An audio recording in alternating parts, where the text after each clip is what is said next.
This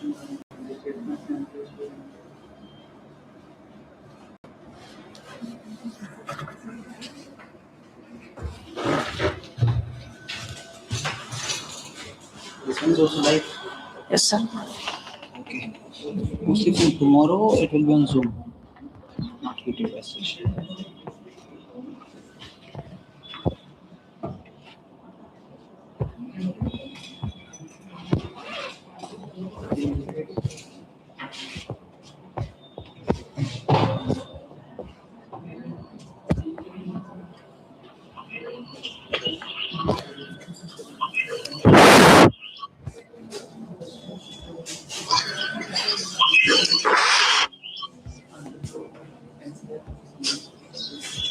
Sir.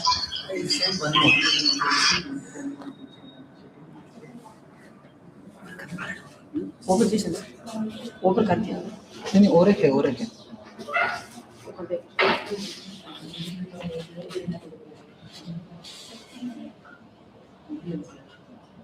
check WhatsApp once.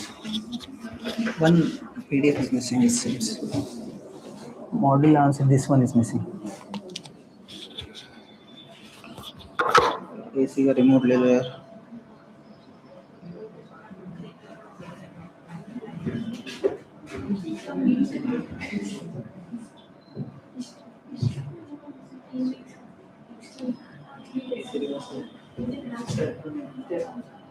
गरम हो रहा है. Start that is very easy.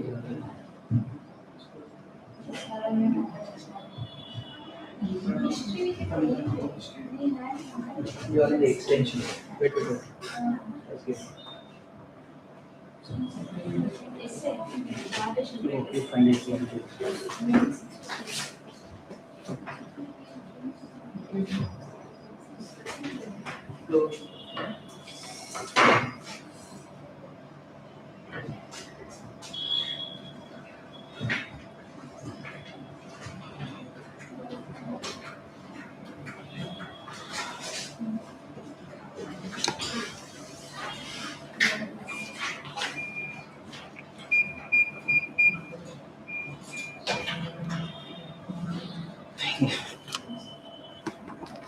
Yes, others are yet to join, or they are not joining.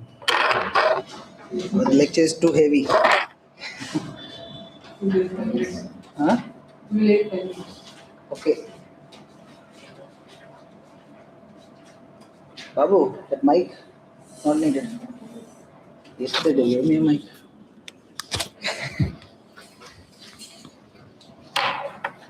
Your wish. हमारी मर्जी भाई.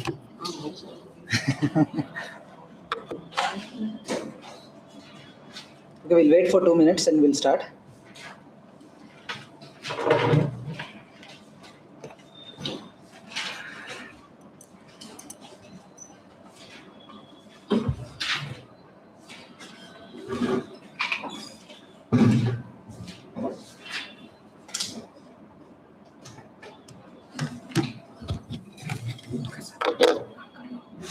ठीक है.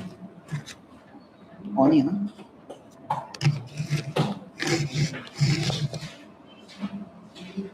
पीछे वाला चलने की तुमने ऐसे कर दो ना यार, बाद में बंद कर देंगे.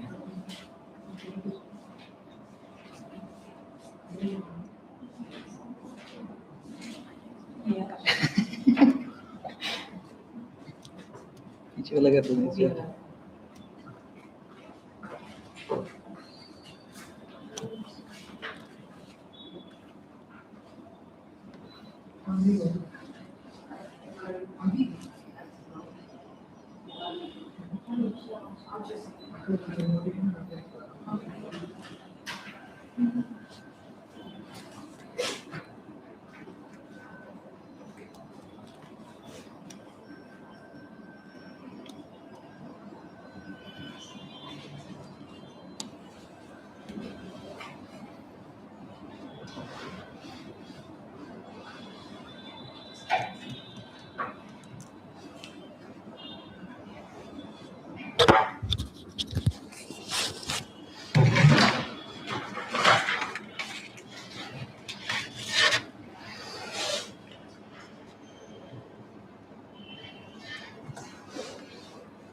Yes. Anyone has any doubt from the last lecture?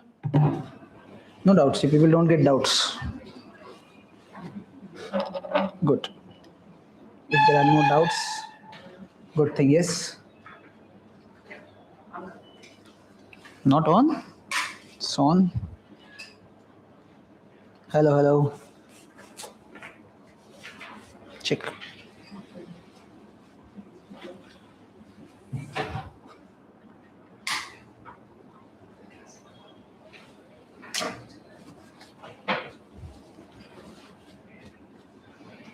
Yeah, good.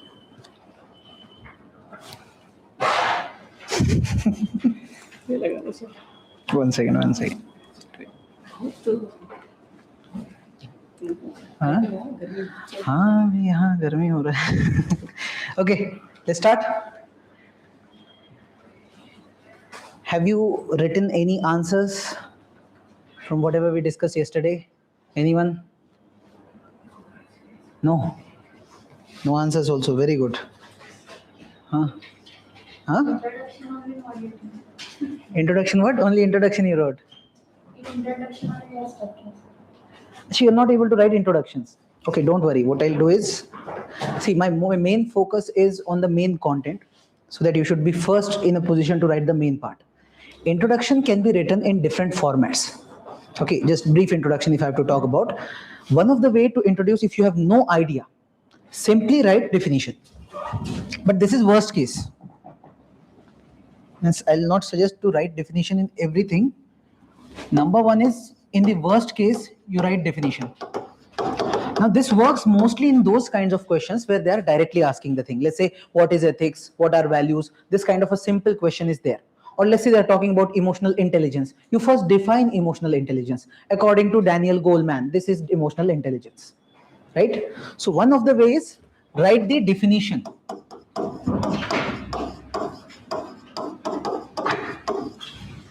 Second is,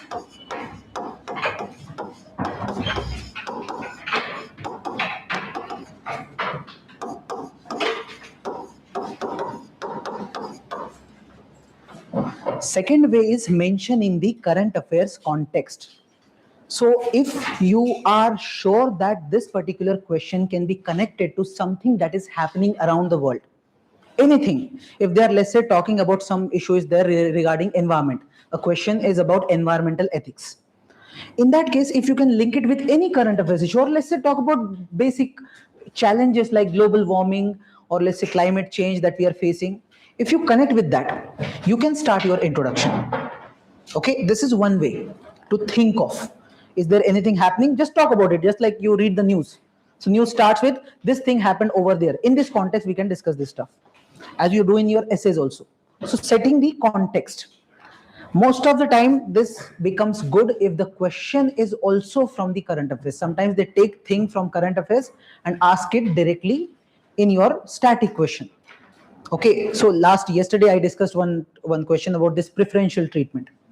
Okay, if you want to start it with this current affairs context, you will talk about the controversy around Maratha and Jat reservation.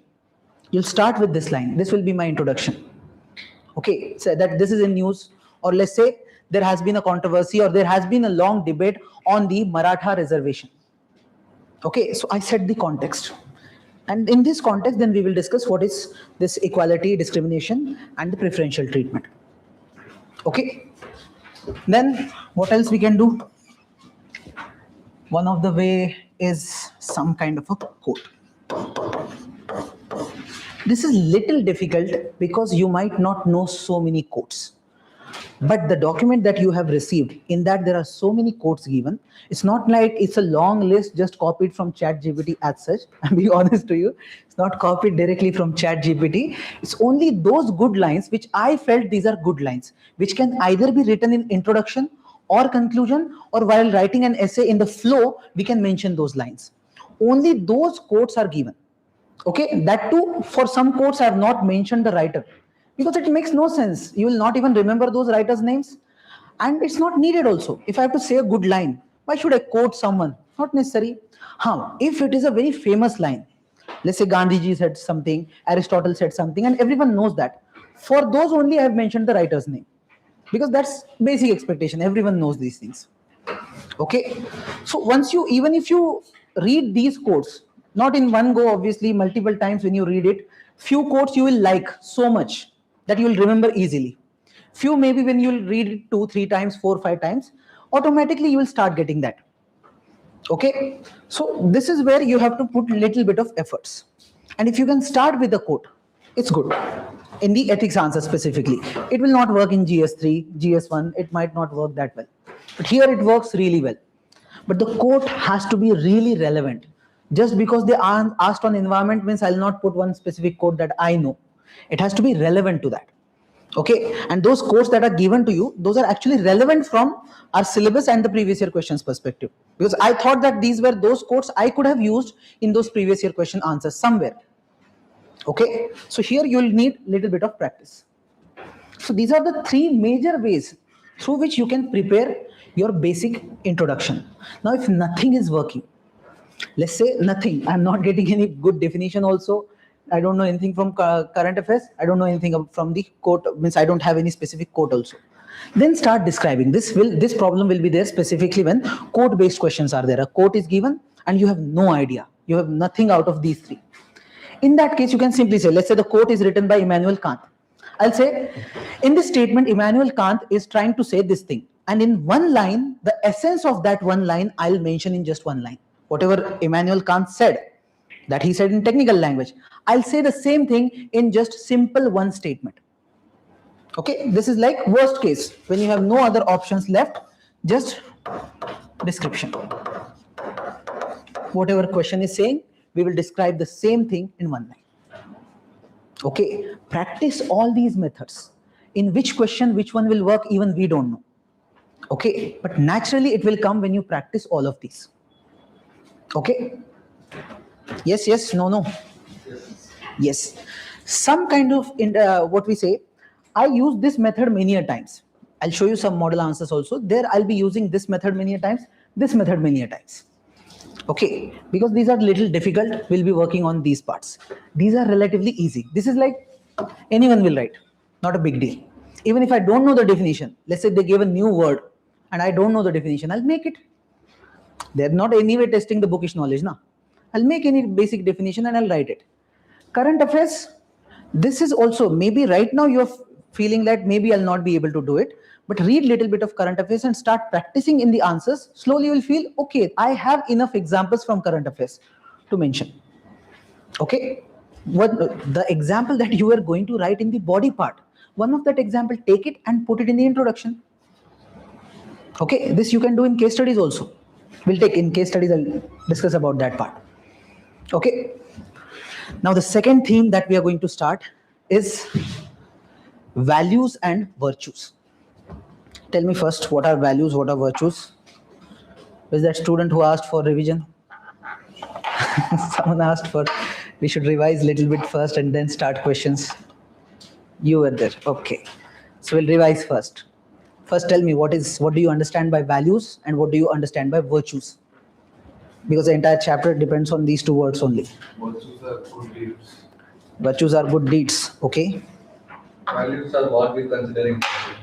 Very good. Values are what we consider as important. Give me any example. Honesty. Honesty, very good. Loyalty. Loyalty, good. Respecting elders. Huh? Respecting elders, okay. That respect is a value, good. Now, value is something that is important for us. For me personally also, I can have different values. As a society, we all can have some particular values. Okay, anything that is important.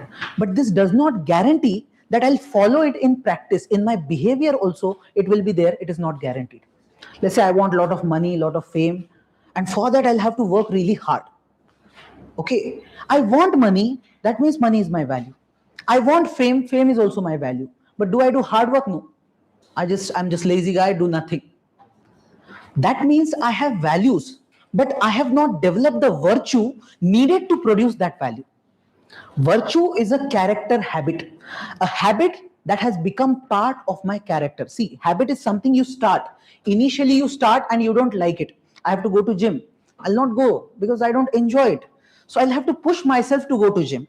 When I go to gym for 6 months, 1 year, 2 year, now it will become part of my character. It will get internalized. Just like you people don't brush, and if you don't brush today, you'll suddenly feel, not, this is something going wrong. Yes, but when you were a child, you were taught to do this thing. Same will happen with any other habit. It has to internalize in your character, and the moment it has internalized, now we say it has developed a virtue in you. Okay, so those people who regularly go to gym, if they don't go to gym for even 1 day, they don't feel good. Okay, because virtue, it is part of their virtue now. Clear? So value and virtue are related, but it's not necessarily that you will have values and virtues both. You can be a person of values but no virtues. Is it a good guy or a bad guy? Not necessarily good or bad, but you will not achieve what you really want. So you will be under frustration lot of times. Okay, basic understanding of what we understand by values and virtues. Now, from where do we get values? Family. Family, okay. Religion. P2P. Huh? P2P, peer groups, okay. Friends, social groups. Yeah, educational institutions, yes, very good. Society, very good. It's the same points. Okay, when we'll discuss attitude topic, again the same thing we'll discuss. These are all, anyone with whom you are actually interacting, there's a high chance even the transfer of value can happen. Okay, not necessarily it will happen, but chance is there. One with whom you are spending more time, especially your early time period when you were born, the initial time frame that you spent with someone or whose influence was so much on you, that were your parents and then your primary teachers. They played an important role in the development of your foundational values. So values, when we talk about, specifically we talk about something called as foundational values. Foundational means inherent, no? Basic. From Basic, okay. Huh? from childhood you bring. From childhood you bring, okay. Very good, deep rooted we can say. You people do classes, there are foundation classes, then these mains maximizer classes, and then you get selected. You don't directly get selected. Why? Foundation class was base. You build the base. On that base, you build few other things. This class is also work we are doing on your foundation. Now, the same way you develop your values, in which there are some basic values that you develop. Now, next values, whatever you learn, that is just addition to these basic values. Those are not going to change easily. Changing someone's foundation values is very difficult. If someone is a vegetarian, can you make that person non-vegetarian easily? Is it that easy? It's not that easy. Because that child has learned that thing since childhood from parents or maybe the surroundings. It's very difficult to change. It can happen, but it's very rare. Okay?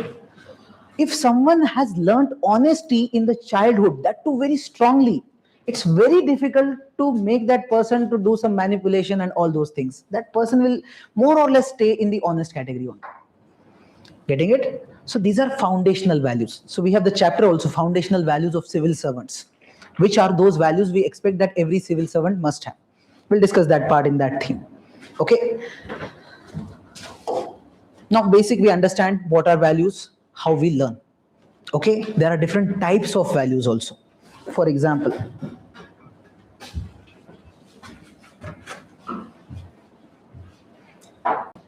different types of values.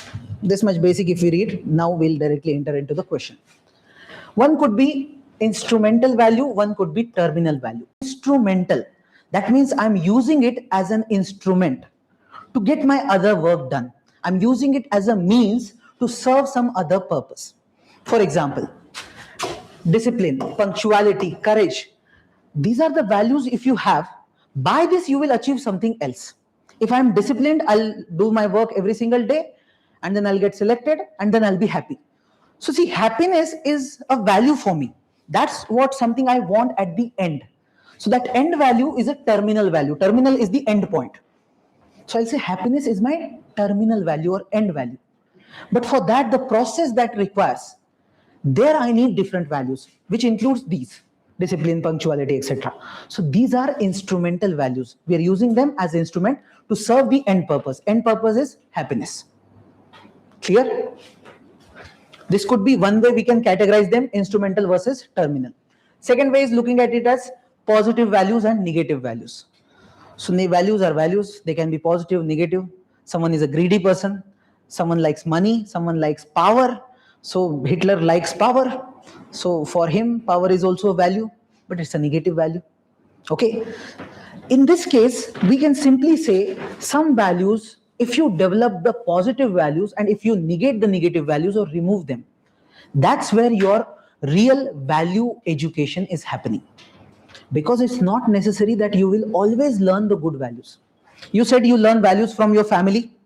Tell me, does your family teach only the good values or they teach some bad values also? Which bad values? Tell me.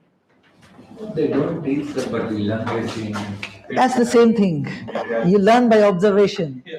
So you teach by instruction or you teach by the method of observation, we say. That I'll set an example. If my father is giving bribe, I'll also give, na. I learned from whom? Him.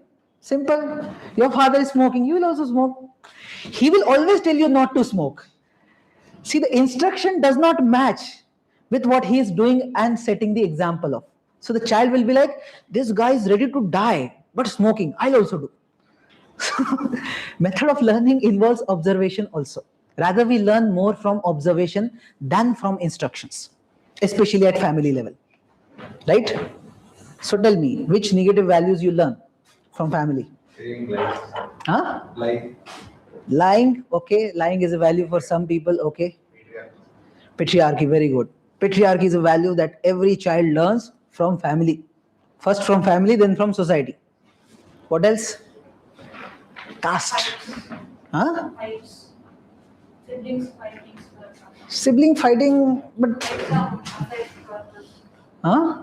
Affects. So can I say like value for property or money? Okay. Actually, that is taught more by the market than the what we say family as such. So that's something called capitalism you need to study. What else apart from that? political ideology. That is ideology. Value and ideology are two different things. Values. Values means those are important for you. Caste.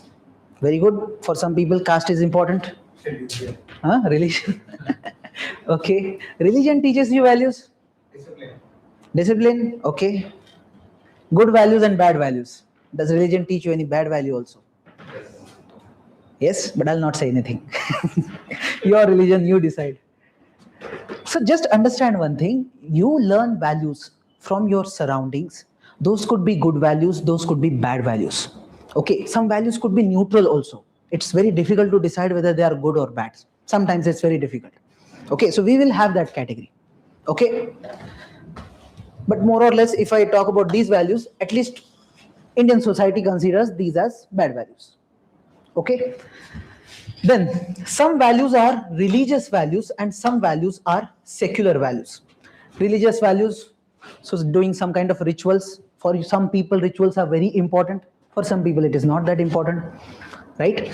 Secular values could be when you talk about human rights, environmental protection, you don't care about religion because it is specifically secular in nature. It has nothing to do with religion. Okay. Other way to categorize is universal and parochial values. This is something we should discuss. Universal versus what I said, parochial. And second categorization is eternal versus temporal. Someone tell me, universal versus parochial. What do we mean by this? Localization. Localization versus localization. Very good. Something that is universal means it is applicable to everyone. You live in China, America, or India, that will be applicable. That value is applicable to everyone. Tell me a value which is value for Chinese also, Indians also, and Americans also? Even like Building? Okay, not necessarily. What else? Value. Go on values. Happiness, basic. Everyone wants happiness. Peace. Huh? Human dignity. Human dignity. Okay, we can see human dignity also. Everyone wants dignity. Freedom. Huh? Money. Money. Okay, money also. We'll assume everyone wants money. So these are, I can see there are some values which are common for entire human beings. It's not for just one person as such. I'll say such values are universal values.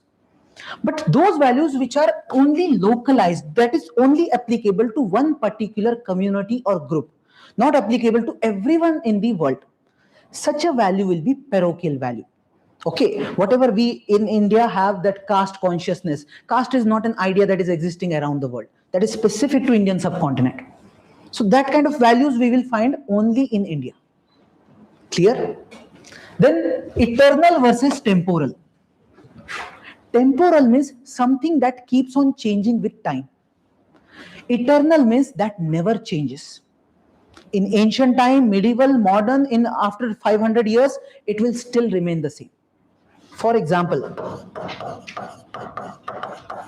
justice. In ancient time also people wanted justice. Right now also people want justice. This kind of value is eternal value, but something that keeps on changing. Slavery could have been one of the things. Sati tradition could have been one of the things. Some rituals could have been those things which are temporal in nature. Or some people at a point of time, for them money was not a value. Now it is a value. Earlier money was not a value as such. Now it is. So these are the values which keep on changing with time. But some never change. Okay? Clear? Then, what other category we have? Some values we can call as, look at this, social and economic. Some values which are important for the society, for the social structure to be built or social structure to be continued. For example, if you don't have tolerance, do you think the society can stay together for long duration? No, there will be continuous fights, so much of fights, and the society will not stay together. Likewise, fraternity, cooperation, inclusiveness, etc., etc. So many other such values important for society. Economically also there are some values like productivity, excellence, entrepreneurship, innovation. These are the values if you have, your economic system will establish or grow. Otherwise it will not grow. Simple, this is like very common sense we are using to understand what kind of different values we can have. Last you should know is moral values and human values. We can rather keep all of that together also. Moral values, values related to your morality, something good in terms of morality. For example, honesty, integrity, responsibility, fairness, justice, compassion. These are moral values. You can even call them human values also. Okay, because morality or ethics is about humans only. We don't apply ethics on animals. You kill tiger, unethical, but tiger kills you, because we don't apply that to them. We apply ethics only to the human beings. Clear? So more or less we can keep both of these categories together also. Clear? At least basic different types of values. Now directly start with the question. We'll write few answers also. First question. Okay, should we start with easy one? Okay, easy one we'll start with. 2013 question. I'll give you time to either make a structure or write the complete answer. Up to you. If you want to write entire answer, very good. First, I'll give some hint. Otherwise, you people will find it difficult. What the question says. Some people feel that values keep changing with time and situation. Values keep changing with time and situation. This is the thought of some people. Okay, first part. While others strongly believe that there are certain universal and eternal human values. Okay, now they are asking about your perspective on this. So if there are two different thought processes, one thought process is Values always keep on changing. Either with time they change or according to situation they change. And some values are universal. That's the same thing I discussed just now. Types of values. They're just expecting your perspective on this matter. Okay. Now the hint is you will simply talk about values first because examiner is asking about values. Question is about values. So you can talk something about values initially. Then start with the first part. Show me that some values keep on changing with time. Okay. Second, then show me this part. Okay. And the last part, tell me your understanding. Who is right? This side is right or that side is right, or you have your own perspective, whatever it is. Show me that at the end. Okay. I think these are the hints enough because I have made the basic structure. Now you people can write.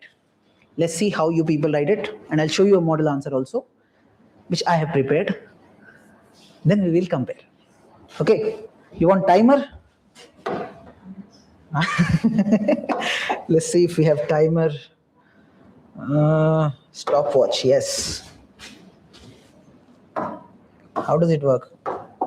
So directly it works. Okay, 7 minutes you people have. You can write.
Last 2 minutes.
Okay, done.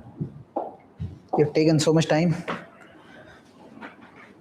Okay, in the exam hall, you'll have to do the structuring also. So considering that you've taken more than 8 minutes already. Okay, no issues because this is the learning phase. Okay, it will take time. Some people are going blank, it seems. Yes. Structure is same. Whatever I discussed, structure is going to be the same. Wherein I'll start with some kind of introduction. Then I'll discuss these two dimensions. Then I'll give my perspective and I'll end it. Right? First thing, how can you introduce? Anyone wrote decent introduction voluntarily? If you want to say. If it is decent, it's fine. If it is bad, then it's way better. So that we'll make corrections. Just definitions or values are something that we supposedly consider as important. With the evolving time, the nature of values are changing with science. Okay, decent, not bad. And again, right in the First part, okay, very good. Only introduction, yes. Others, decent introduction, not an issue with this introduction. Important acceptance modules in the surveyor of the society deals with the values, but they keep on changing in the time and it applies to certain universal and eternal human. Okay, this is also decent. Simple introduction, good. Yes? You don't want to say? Yes, anyone else? Values are principles which to decide what is right and important in life. Okay, but not just for one person. If you want to make the right definition, values are those principles or ideals which are considered important by an individual or organization or society. That will be the right, technically right definition. Okay. Now another way to introduce is, okay, I'll show my answer. I'll just write some line like this just to make impression on the examiner. So values are like fingerprints. Nobody has the same, but we live them all over everything we do. These are fundamental beliefs or principles that an individual or societies consider important or worth adhering to. For example, now see, first I wrote a quote, and this is a made-up quote. This is not written by anyone. A made-up quote. Then I wrote the definition also, and then I'm giving an example also in the introduction itself. Clear? This is the best form that you can execute. It's not necessary that in the exam hall you'll implement everything, but just think in this manner that we could have done this part. One more thing I can do is I can make some kind of a diagram to show more about values, although you don't have much scope in this answer because we have to write our opinion also. So I'll not suggest you make this diagram. in this answer. Maybe some other question in which you have more space available, there you can utilize or make such kind of a diagram. Wherein you talk about values, what do values tell us? Values tell us what kind of person I am. Because if you look at my values, you'll come to know what kind of person I am. I'm a greedy person, or I'm a very good person, or bad, you'll come to know. Our interaction with the world around us. Whatever I look at, my value will decide it is good or bad. Let's say my values involve which say technology is a bad thing. So any new technology will come, I'll start criticizing. Yes, many autowalas, they criticize UPI. They're like, cash was good. Okay, because that person is having little negative values or negative attitude towards the technology part. Right? Or the manner in which we treat ourselves and others. The manner in which we are treating any person, that depends on the value system. If my value is respecting elders, even if the person and me, I have no relation with that person, he's just a watchman, I'll still respect him. I'll talk to him respectfully because of my value system. Okay, this kind of a diagram I can make, or the same points I can use in case I have to write more about values. Okay, this is model answer. This is not answer which we are writing in the final exam. Model answer is for learning more from the content. Okay. So at least we could have written this much, I can say. Yes, we could have given this kind of this example is good. For example, from ancient Hammurabi Code to modern constitutions, justice has remained the key value in legal systems. Hammurabi Code is the first code. First time if some legal system was established and a code was written. The first kind of constitution or legal book you can say. That was this Hammurabi Code. Yes, I could have used the same line even in beginning also. Make sense? Yes, yes, no, no. Yes, okay. Now let's go to the first part. Some people feel that values keep changing with time and situation. This part. I've mentioned in the notes also. Which are those values which keep changing?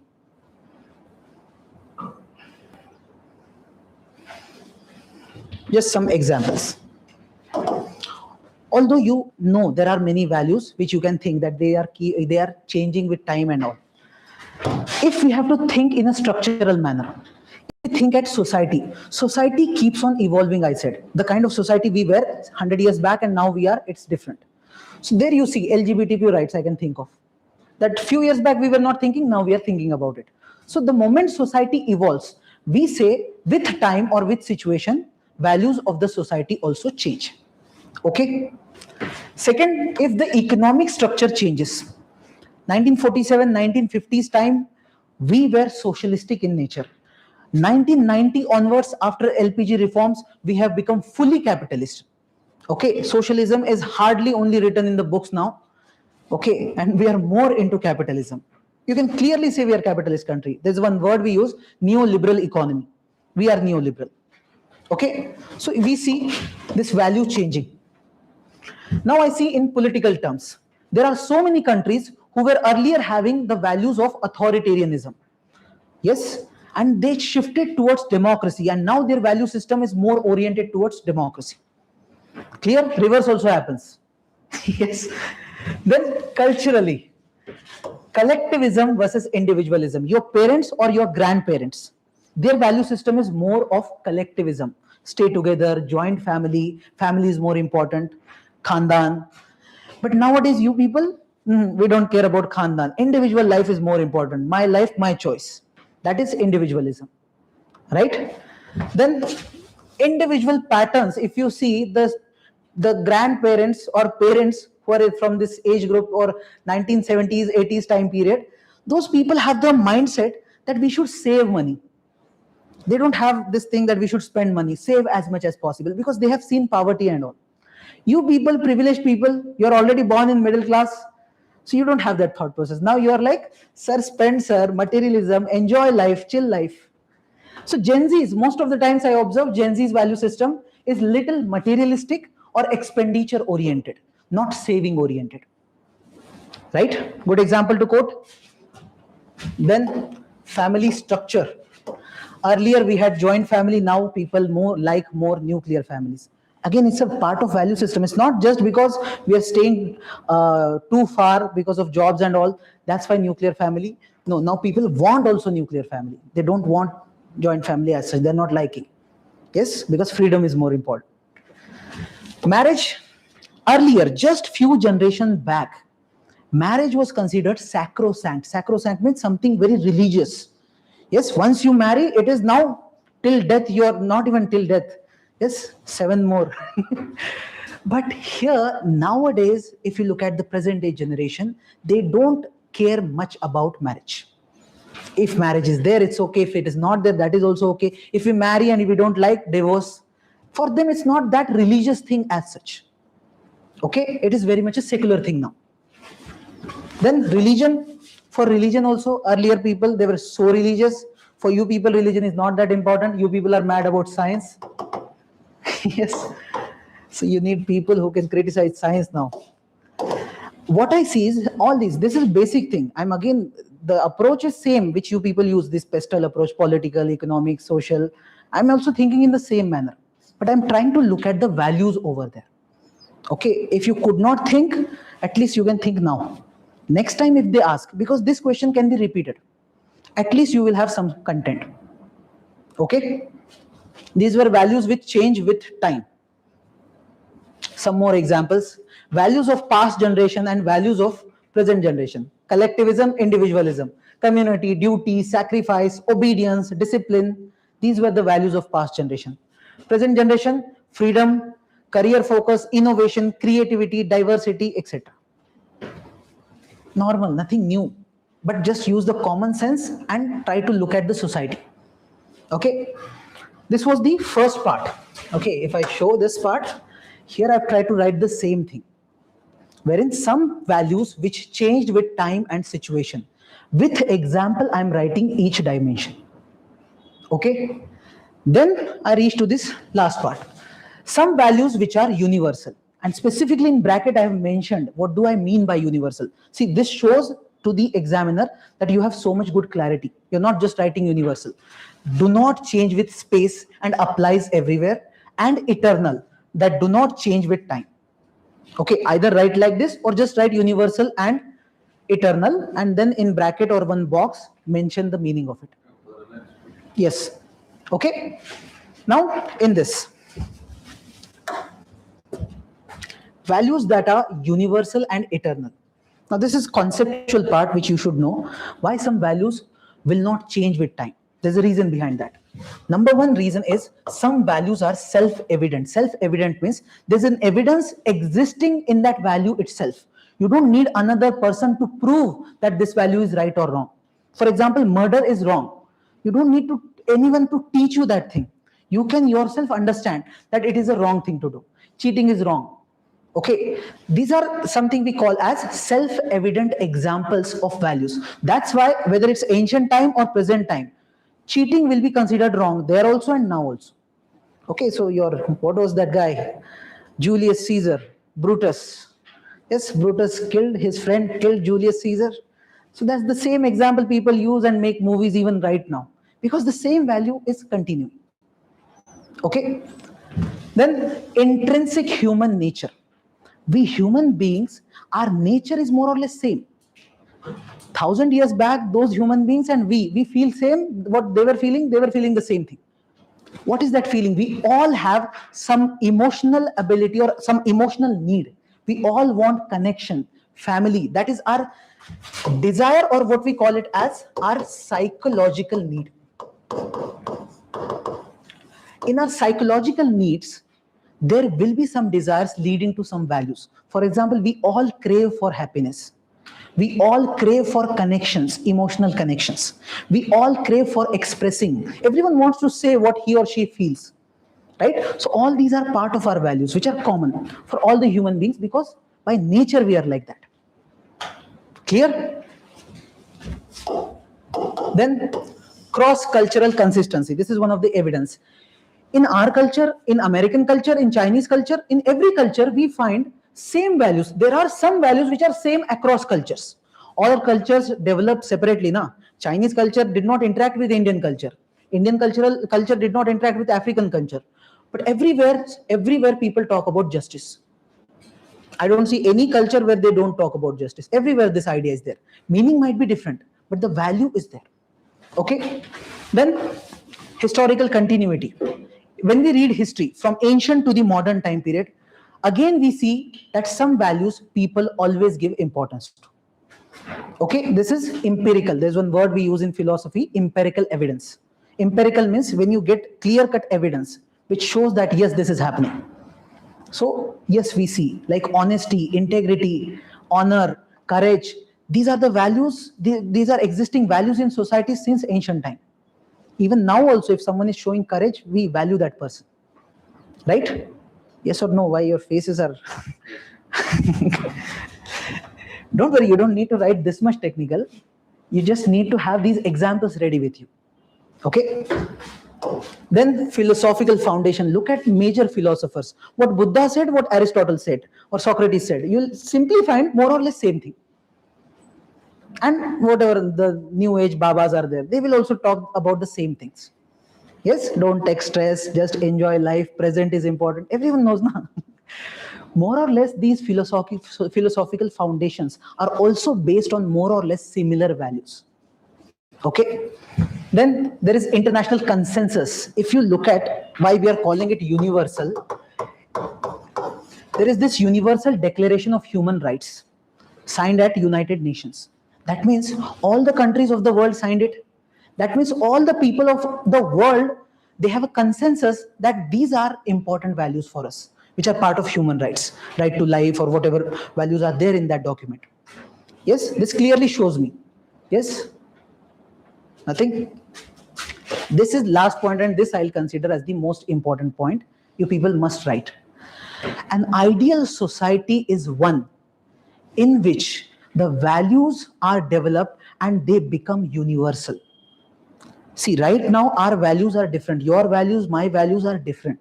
Some common are also there, but some values are different. If we as a society evolve fully, everyone's mind evolves fully, we all will reach to a point where we will have all the values which are same. We'll reach to that universal value system. Okay, this is the point I can write over here. Clear? Still, the answer is not complete because we have still not given our opinion.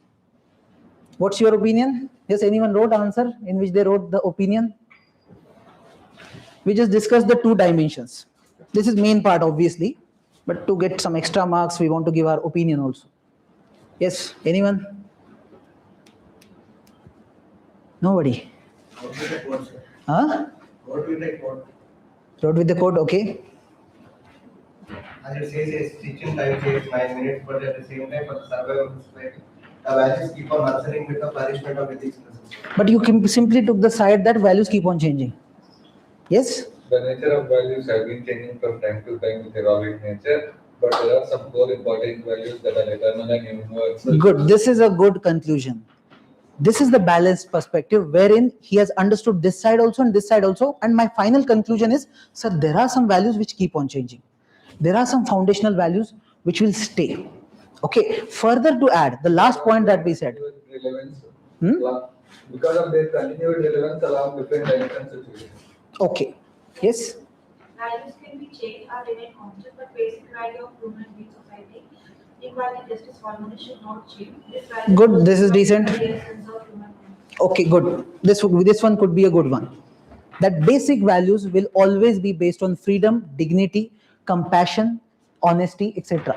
Likewise, we can write. Or the last point that I discussed, that could be one of the view. Or I can make a diagram at last. Somewhat like this. That I'll show, sir, some values keep on changing with time and situation. And sir, some eternal values. Actually, we are in transition, sir. Our society is in transition. One day we will reach here. Okay? Some values already reached. Some are yet to reach. Getting it? So here I'll end that yes, sir, both things are right. Both perspectives are right. Because our society is still evolving. Dot. Whatever you wrote, that is also good conclusion. Whatever I am saying, that is also good conclusion. Clear? Yes? This will come with practice, not easily. It will take some time and you will start writing it. Clear? Yeah, you want. Right.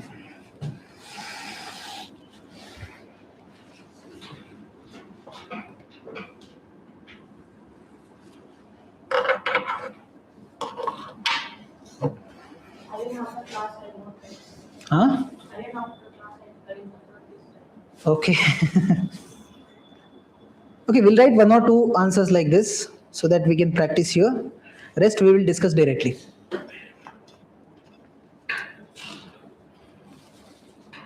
This was, I think, easy question, not so difficult. I'll give you one more easy question. Okay, to write. Easiest question ever asked. And for some people, the most difficult question also.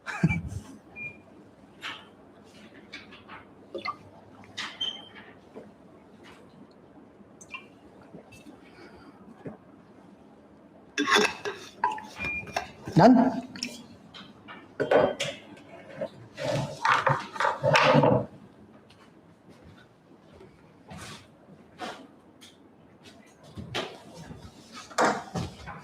Okay, let's look at the next question. This one, 2013. What does this quotation mean to you in present context? There is enough on this earth for everyone's need, but no one's greed, said by Mahatma Gandhi. I could have put this in Moral Thinkers chapter also, but I thought maybe here we can understand it better. Yes, think and tell me what all we can write in this. At least tell me the structure. You keep on writing economy. According to Economy. economy. Limited population, limited resources, unlimited gains. Unlimited people need the limited gains. Okay, good. And capitalism we need to talk about. Okay. First tell me the structure, how you will structure it. Coded filter asset by Mahatma Gandhi. Okay. Let's not discuss intro and conclusion right now. Main body part. Yes. I was saying Huh? about introduction. Intro is fine. You'll learn introductions. I'll tell you about intros also. There should be one fourth concern, like how you should treat others like how they should something. You should not Treat act your out. others as they said. Treat man as end or something. Treat the others as you like you treat them. Okay. Do unto others as you would want the others to do unto you. More like we can put more of the GS points in this answer. Good. Very good. There are so many GS points, so much of data I can quote in this. Yeah. Okay. From environment and from economy, whatever I can grab, I can certainly put here. So basically, in present context, you can explain how certain things are sufficient for us, but then certain things because of greed, we are not able to Okay. capture. One I just randomly got, I can introduce from climate change. That's all. Not just climate change, I can talk about something called as mass extinction. We are close to one anthropogenic mass extinction. See, mass extinctions happened earlier also, but those were natural. This time it is going to happen and it is not natural. We are doing it. Okay, why it is happening? What is the reason? Okay, humans are reason, but tell me the core reason, what Gandhiji is criticizing. He's criticizing something. Greed. Greed? Gandhiji is criticizing Britishers. Gandhiji is criticizing the British developmental model.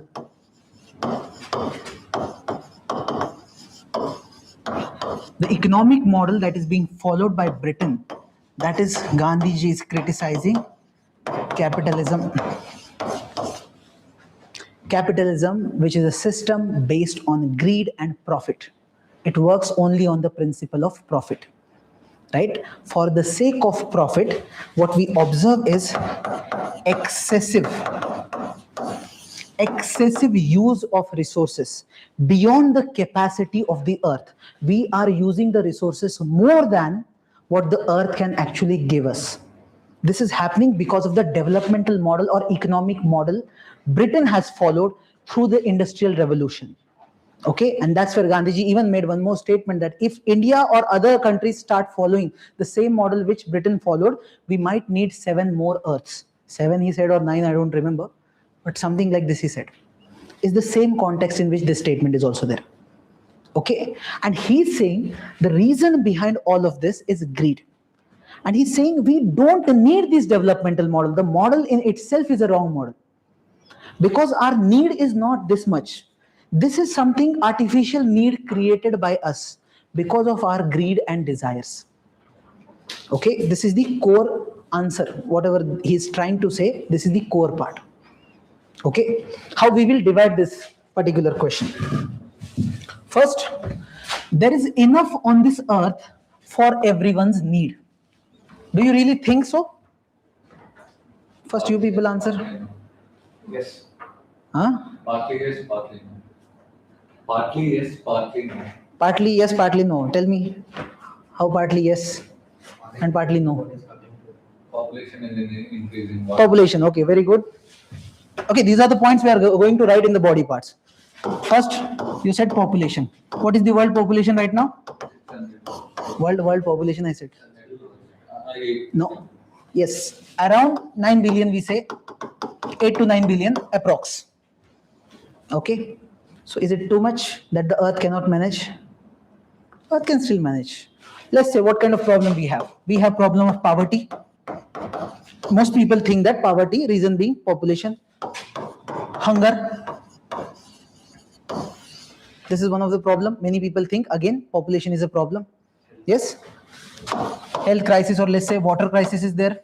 Many people are not getting access to water. We're talking about the resources, problems based in the resources of the earth. Now look at each issue. Okay, we can list more also. We look at each of these and tell me, is the reason really population or is the reason our economic model? If you think about it, let's say I take hunger problem.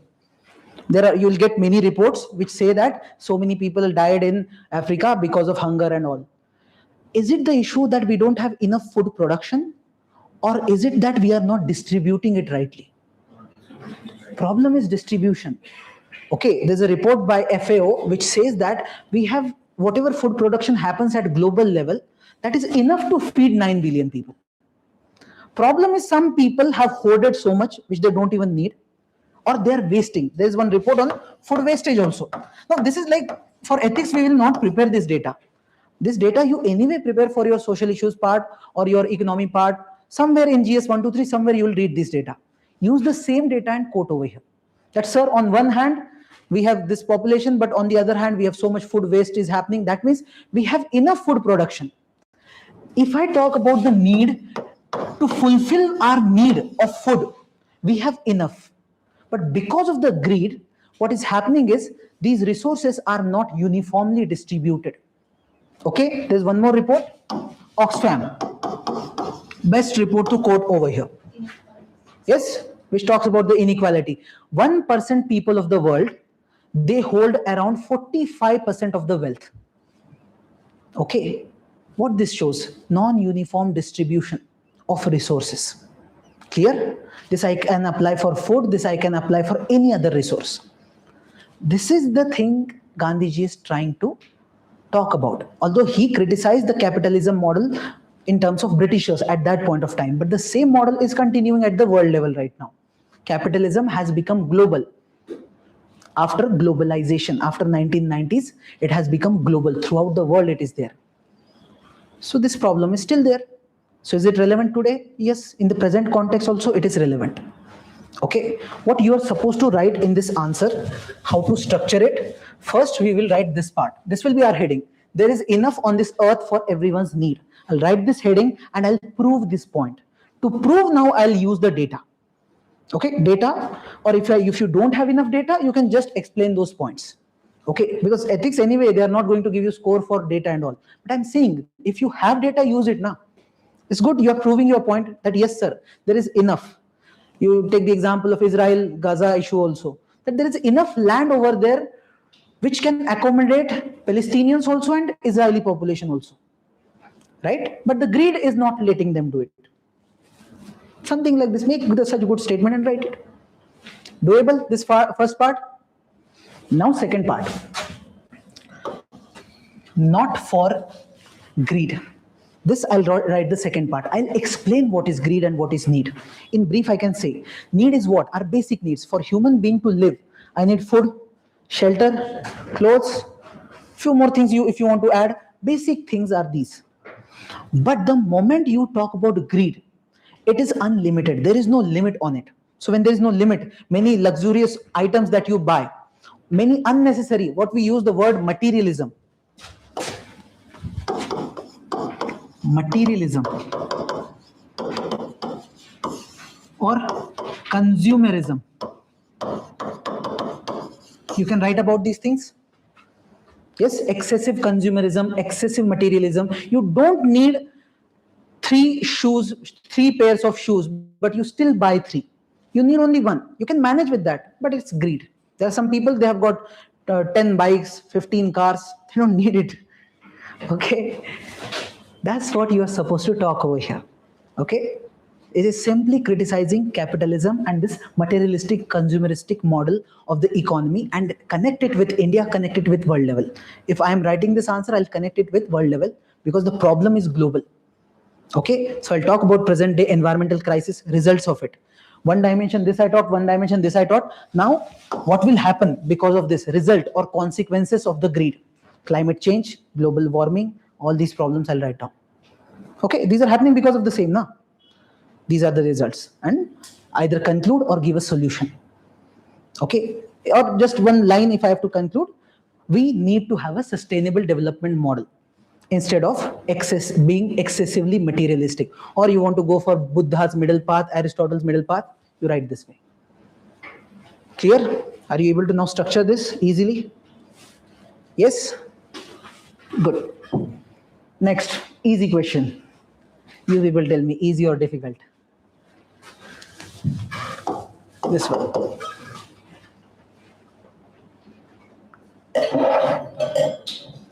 Read and tell me it's easy or it's difficult.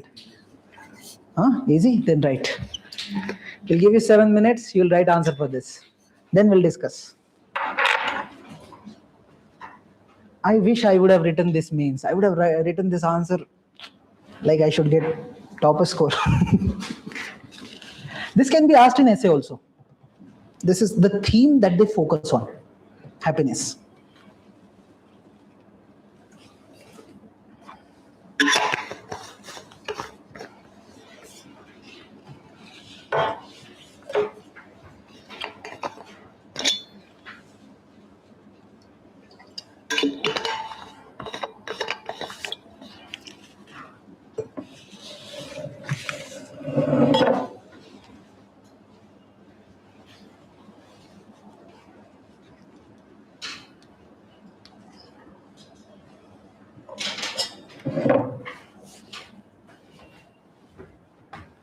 Achha, you want timer?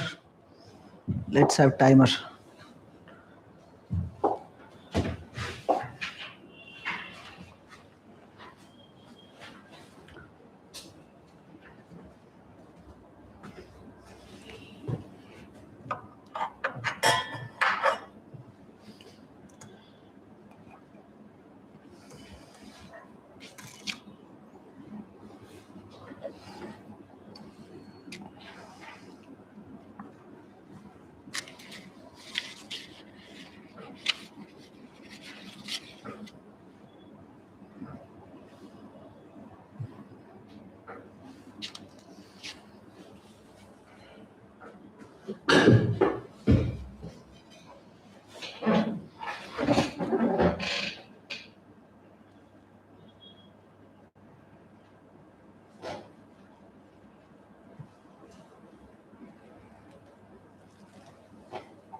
Last 1.5 minutes.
Okay, time's up.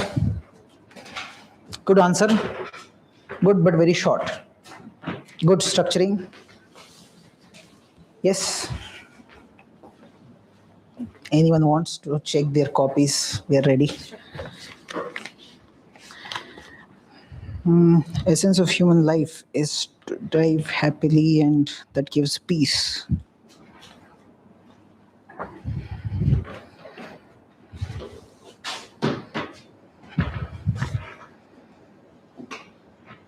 Okay, decent, but maybe you can structure it better.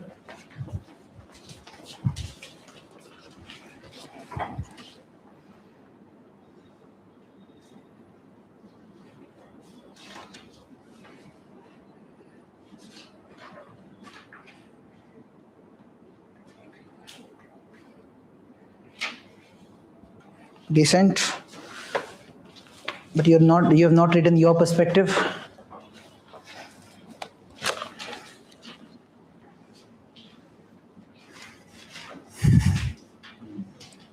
Now don't say this, not entire Pakistan is happy. There must be people who are not happy. How did you decide Pakistan is happy? Extreme statement.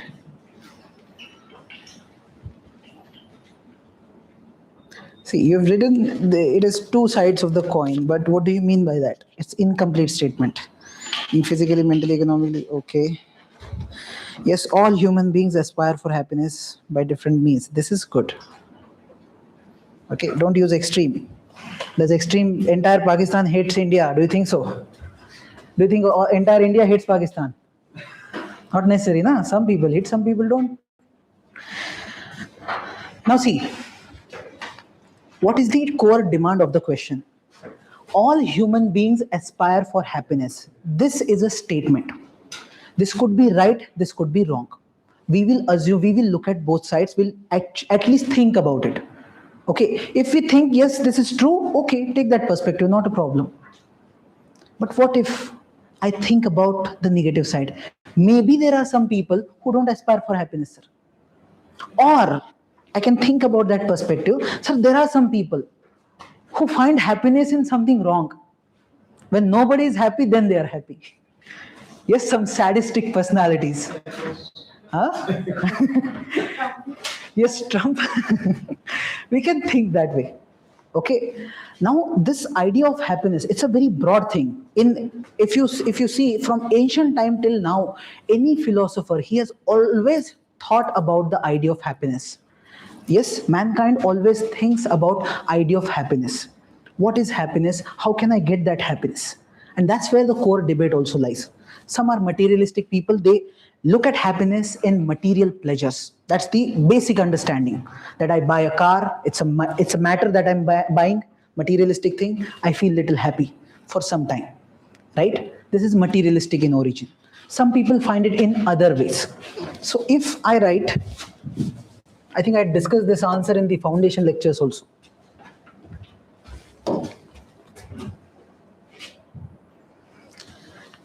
No, all human beings don't aspire for happiness. Some people are masochists who want to give pain to themselves. But yes, most of the people want happiness. Plato also believed that all people desire happiness. But using the word most instead of all will be more appropriate because there are always exceptions to every rule. What am I doing here? I'm not talking about happiness. I'm showing you my personality, sir. I never believe in extremism. You made an extreme statement and I don't believe that. There are always exceptions. I'm showing my personality traits through this statement. Is it making sense? This is called molding the question. Nobody is thinking on this part. We are deliberately doing it because we want to show our thought process. And always have this thought process because this is obvious. Whichever statement you make when it is extreme statement, you will certainly find some exception to that rule. That's what I said over here. Clear? Now, getting into the core part. Meaning what they asked, all human beings aspire for happiness. I said, sir, not all, but most of the people, they aspire for happiness. Now let's talk about happiness. Meaning of happiness. What is the meaning of happiness? First I said, so the meaning of happiness differs from person to person. Okay? For materialistic people, they find it in material possessions. When they possess any material objects, they get happiness from that. Family-oriented individuals, when they spend time with family, do something for family or sacrifice, they find happiness in that. Career-driven individuals, when they achieve something great in their career, they find happiness. Adventure seekers, when they go for some exploration, in that adventure, they find happiness. Creative people, when they are in the process of creation, when they are making some kind of an art, there they find happiness in the process. They don't even find happiness in the end. In the process, they find happiness. Philanthropists, when they do something good for others, there, when they do charity, then they get little happiness. Nature lovers, when they spend time with nature, they find happiness. And last, for some social butterflies, okay, intellectuals. Some intellectuals who spend time in thinking, debates, or just time waste philosophies, they find happiness there. And social butterflies, when they spend time with people, just by spending time with friends, family members, or people, they find happiness. This is where I'm showing my broad understanding of happiness and how I'm observing the society. This is showing entire society almost.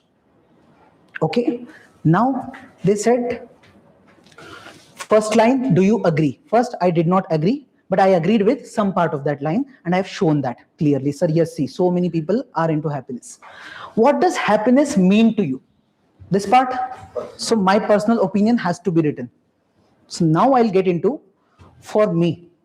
For me, the definition of happiness in my childhood was toys. Playing with toys gave me happiness. Then I started finding happiness in my school and neighborhood friends. Then I found joy in scoring good marks and topping the exam. Okay, before even you get selected, just write it. We're topping the exam. In my youth, getting a handsome paying job was a source of happiness. Then getting married to my beloved was giving me happiness. Then giving happiness to my parents was meaningfully joyful. Then now, after getting more maturity, giving back to the society, teaching to poor kids for free, doing some charity, talking to old people, these are giving me happiness. Earlier, on my birthday, I used to throw big party to get a kick, but now I go to Divyang hostel to distribute sweets on my birthday and it gives me happiness. Am I showing you my personality traits, sir? That, sir, I'm a very good guy, select me. Can you write like this? Why not? I'm writing now. I said in ethics, you can be very personal. Rather, put that personal and emotional element. When that person is reading, he should get some tears in the eyes. It looks like artificially is giving something. I have written more because it's model answer. You write at least some points. And is it wrong? Like most of the points, is it wrong? Can people not get happiness through these things? Last point. Last point is little too much. I watched a movie in that I saw that. But yes, people do. Okay, maybe we are not doing it, but there are some people who do these things. And yes, they're getting, but at least I'm trying to show that, sir, I'm a very empathetic, compassionate, and a good person and a mature person, sir. With time, my understanding of happiness is evolving. You can even write some quotes or poetries. There's this shairi I always remember by Bashir Badr, which is specifically on this. Now that is in Urdu. Can you write in Urdu? Yes, just use English script, write and write the translation also. Make one box, write it, something new. Just if I can recall, very famous. What is that, Shairi? He says that in the childhood, I loved toys. I was ready to die for toys. Then in the younger age, I was ready to die for a girl. Then with time, I wanted prestige. And now I want God. Now I find happiness in God. Something like this. One, I can add the spiritual people. They find happiness in the idea of God. Huh? Bashir Badr. I forgot the exact line in Urdu. Getting it? I can write in English also, not an issue. Make sense? Is it good answer? One more thing at the end to conclude nicely. Happiness is summum bonum. That is the ultimate purpose. Now, this is the line which is said by many philosophers, that the ultimate purpose of my life is to just get happiness. All the things we are doing is just to get happiness. One should feel satisfied in what he is doing. Self-actualization is a pinnacle of happiness. Now, I have added multiple lines. You will not be able to write so many lines in the final answer, but this is something that is going to help you. 1 or 2 lines you can utilize. Talk about this Japan's philosophy of Ikigai. This book is quite famous. Yes, even if you have not read, at least you know this book is about happiness, right? Now, who knows you read or not? Okay. But happiness is elusive. Now, here I'm taking a very mature and I'm going again against the basic traditional thought process. Happiness is elusive to many. It means most of us struggle to get happiness. That's why in Ramayana it has been written, Durlabham hi sadha sukham. It means it is very difficult to find a completely happy person. So I've done a little show off and then it's a very sad, the person will cry while giving him marks. He's like, take man, just go, get selected. So how many marks? Huh? If you write like this, you'll get easily, out of 10, you'll get 7 marks also. This is too for perfect. Obviously, even I took little time to write this. Maybe in 7 minutes, it might not be possible to write exactly like this. Huh? Words will be fine. Yeah, it's crossing word limit. But my point was to teach you how we can write better answer. Okay, in the word limit, we will reduce the sentences. Maybe we'll write very less quotes and all. It's about how better you can do it. Whatever maximum thing you can put in the answer in the 7-minute timeline. Okay, but still, if you could just bring 60-70% of this, still it's a good answer. Can we write about Epicureanism? Yes, why not? You write about Epicureanism, Buddha, you write about Socrates. I am You can write, not a problem. Make one box, side box, or when we were talking about meaning of happiness for many people, side, I'll make a box. For some philosophers, happiness is this. Okay, like I'll show you here.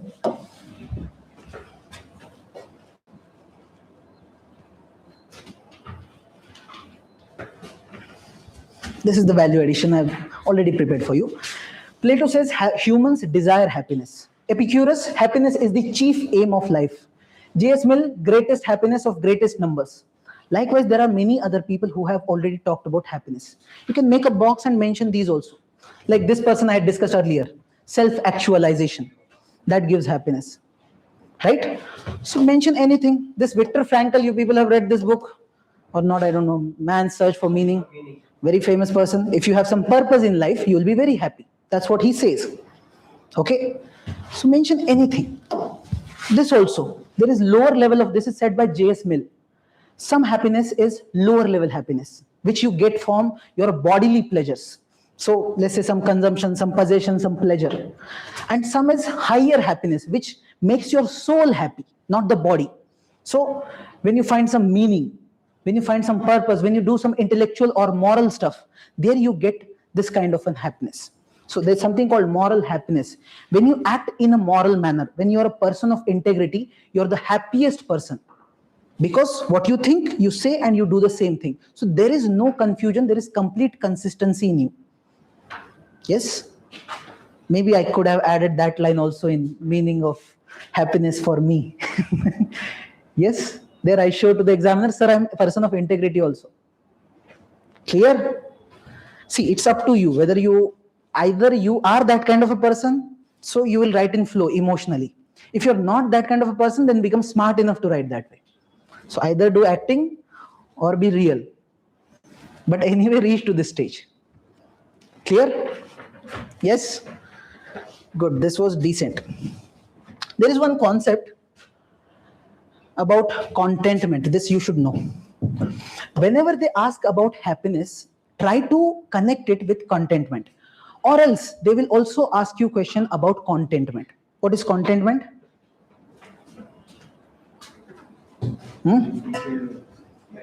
Fulfilled with life. Okay. What else? This will be used in essay also. Okay, I'm discussing this in detail. Reason being, this can be asked directly in essay also.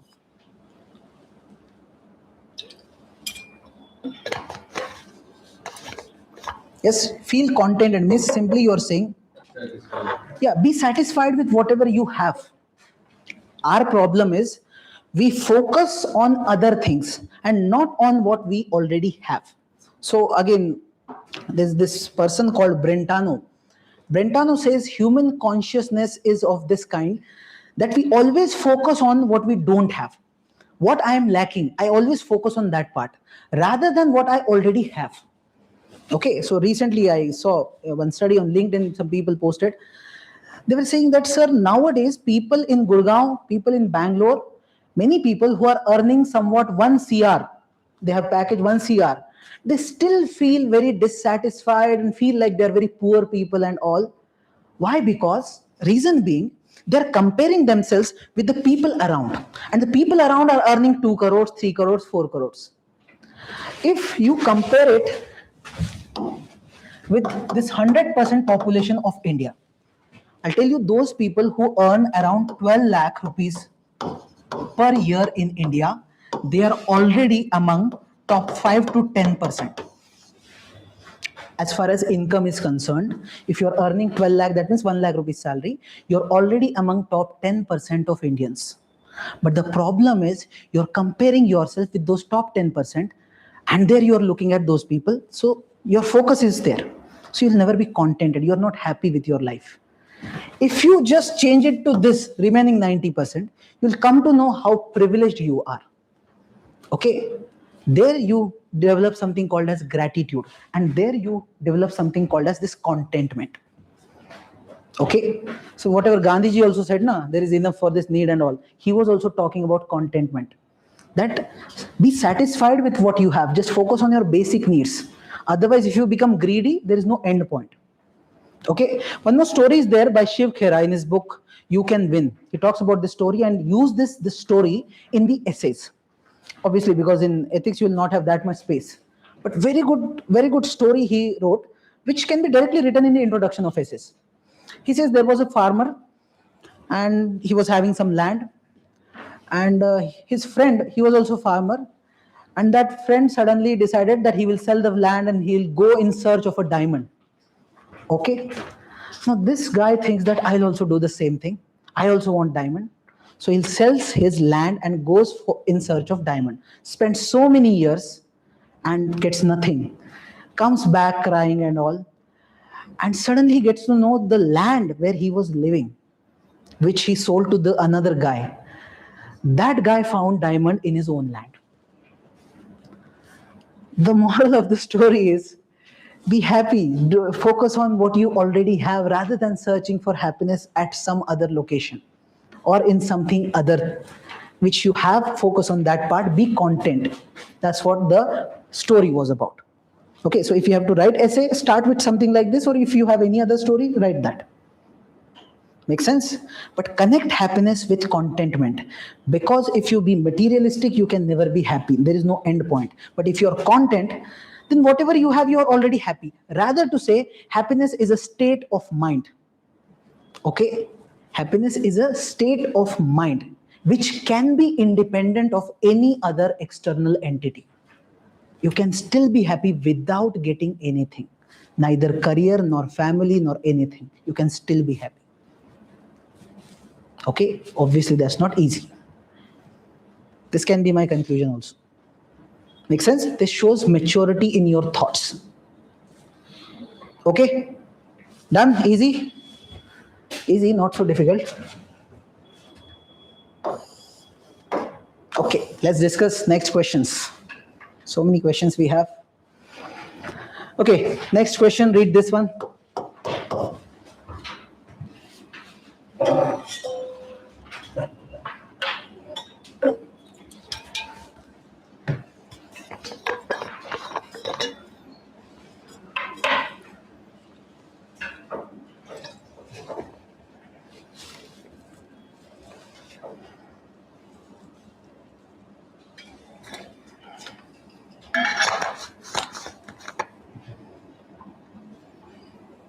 Yes, read and tell me the structure.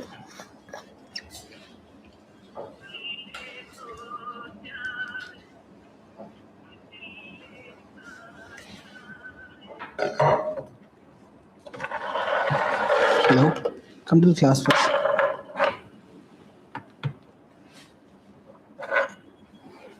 Yes, structure. The current society is plagued with a widespread trust deficit. They're talking about trust deficit, that there is trust deficit. Is there? Tell me any example. Increase in hate speeches, Hate speeches, okay. Paper leak. communal violence. Paper leak is a better example. Why there is trust? Which trust deficit are we talking about? You have state and you have citizens. Yes, we pay taxes. They provide us services. Now this relationship is based on trust. We trust the state, and that's why state gets power to do whatever they want to. Even if they are doing something wrong, sometimes we don't say anything. But we assume that they should have that power. They become legitimate. Right now, this bond is weakening. This bond should be strong, but there is a trust deficit. Okay, best example is this NEET controversy that happened 2 years back also and now also.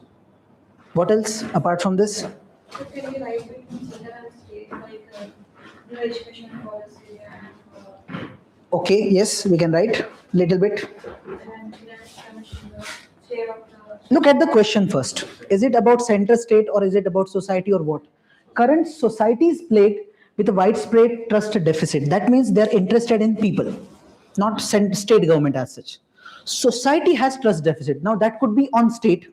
The society does not trust state. State means entire state machinery, I'm saying. Or society in themselves. Some people, they don't trust each other. Okay? What are the consequences for personal well-being and societal well-being? Okay, so first we have to tell them that, sir, yes, there is some trust deficit that we are observing right now. And then we have to tell what is the consequence or result there on my personal life or on the societal well-being. Clear? Basic structure? Yes, we can divide it into either 2 parts or 3 parts. If I separate these 2 parts, there will be 3. Better if you separate. Write it separately. Okay. First thing, current society is plagued with widespread trust deficit. If I have to write the introduction, I'll simply write with this trust thing. I'll say that, sir, trust is not just about value or something. Trust in itself is a social capital. Have you heard this word, social capital? Yes? Those who don't know, please go and read this word called social capital. This is one of the most important thing. Even in your economic surveys and all, you'll find this word mentioned. Okay? So just like you have different capitals, which will give you some benefit in future. In the similar manner, if in society there is some trust, then the society operates in a different manner altogether. That is social capital. Or I can write line like this: trust is a glue that holds the societies together. Something like this I start. That trust is so much important, sir. But nowadays, there is a trust deficit that is coming into picture. Now I have to show some examples through which I can claim this line. So I have to show, like this NEET paper controversy, electoral bonds. controversy. Yes, or any practice which is leading to elections not being conducted in a free and fair manner. For example, I can talk about elections commission's credibility is being questioned. In last few months, we have seen that people are not trusting election commission to some extent, right? Because of whatever they have done, which is like widening the trust deficit. Or many other examples. This Hindenburg report was there. 40% MPs have criminal charges against them. Such examples have to be quoted, which you anyway read in your GS2 paper. Clear? Show them that, sir, yes, widening trust deficit is there. They expect you to write some current affairs examples. Clear? Now, once you address this part, now getting to the consequence, because that is the core dimension that we have to write. This first statement that they have given, maybe in the introduction and some portion, we have written that part. So we have addressed that part. Now we get to the main part. So on the first page, maybe half page is completed. Remaining half portion, we'll start writing about the consequences for personal, and then second part we will write consequences for societal well-being. You people tell me, if trust is not there in the society, you don't trust anyone. Think only like this, you don't trust anyone over here. What all things will happen? Only tell me at personal level right now. Insecurity, very good. You will always be insecure, he will kill me. He's sitting beside, just take a chago, khich, khatam. Suspicious, you will always be suspicious, always be alert, psychologically in an alert mode. Because of this, you'll be using your energy so much on that suspicion. There will be complete surveillance going on continuously, which will make some kind of a physical fatigue for you. Mentally fatigue, physical fatigue. Can I think about these dimensions? Yes? Yes, there won't be much cooperation between you. He asks for 10 rupees, you'll not give. Because you don't trust, he'll not give you back. Am I right? So no cooperation. There will be more conflicts. Now, slowly from personal, now I'm getting into the societal part. What will happen in society when multiple people are living together, but zero trust?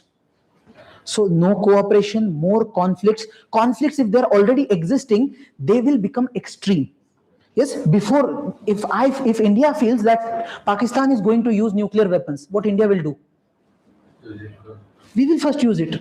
No first use policy, they are going to use, sir, we have already used.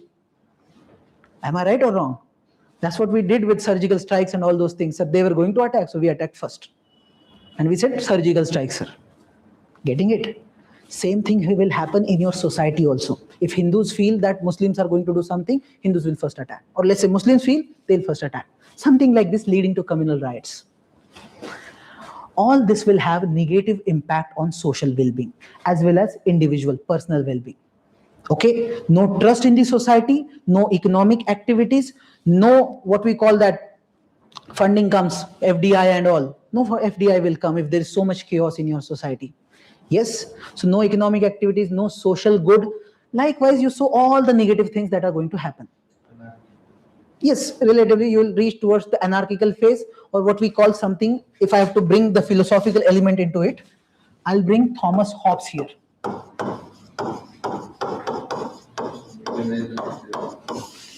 He talks about state of nature, which is state of war of all against all. When he says that anarchical situation will come into picture where every person is an enemy of every other person. There's a war of every person against every other person. And when such a situation is there, these are the words of Hobbes, when such a situation will exist in a society, you will first of all not have a society. Second, there won't be any development of art, economy, industries, etc., etc. This will never happen. We will rather go in the reverse direction towards anarchy or jungle raj. Use the word jungle raj like this. Okay? So that's how you can mention consequences for individual, consequences for societal. Will you stop here? One more thing you will additionally do here. You told me the negative things that are happening. Give me some suggestion. Whenever you write something negative, at the end, whatever space you have, in that space, give some solution. what I can do in future so that we don't have this thing. So to reduce the trust deficit in the society, what all we should do? Tell me at policy level. Think like a bureaucrat who is making policies now. Value-based curriculum. Value-based curriculum, yes. Some institutional measures, you will have to have law and order situation, very strong law and order. The civil, more than civil society, think from policy perspective, all the bureaucrats, all the people who are part of state, they should hold on to constitutional morality. If I feel that Modi ji is one-sided, I'll never trust him. I'll never trust even the state machinery. If I feel Election Commission of India is one-sided, I'll not trust now. So talk about those dimensions. Talk about all the state machineries, then civil servants, and then talk about people. This trust deficit is not because of people. One of the reason is people are ignorant. So you can talk about education, awareness, development of values like tolerance and all. But major mistake is of those politicians, is these bureaucrats who are handling the state machinery. Because of whom this is happening. You can talk about media, the kind of journalism right now we see in India, that is also creating trust deficit. That's why when this, what we see, India-Pakistan conflict was going on last time, they were showing anything randomly. Last time I saw, like last year when I was watching news, one news channel was showing, we have attacked Karachi, we have taken over Karachi. Someone was saying we have reached till Afghanistan. Anything random, just for TRP. Will I ever trust that news channel? I'll never trust any news channel after that. Getting it? So just think broadly, is the same thing you're reading in newspapers. You have to just jot it down here. So first, widespread trust deficit you will show, consequence you will show, and at the end you will tell me solutions also at policy level. Clear? This is completing the demand. Yes? Next, easy question, very easy question. Again, that happiness-like question, which you can mold anywhere. In the context of defense services, patriotism, this is also a value, patriotism demands readiness to even lay down one's life in protecting the nation. According to you, what does patriotism imply in everyday civil life? Explain with illustrations and justify your answer. So they want examples and some arguments. Fundamental duties. Okay, good. Very good. You can use fundamental duties. If you remember, just write all. That's a good thing. Yes, what else? If I again think broadly.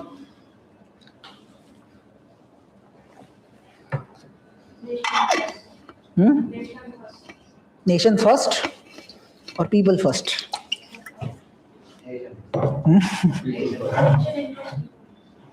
Okay, good.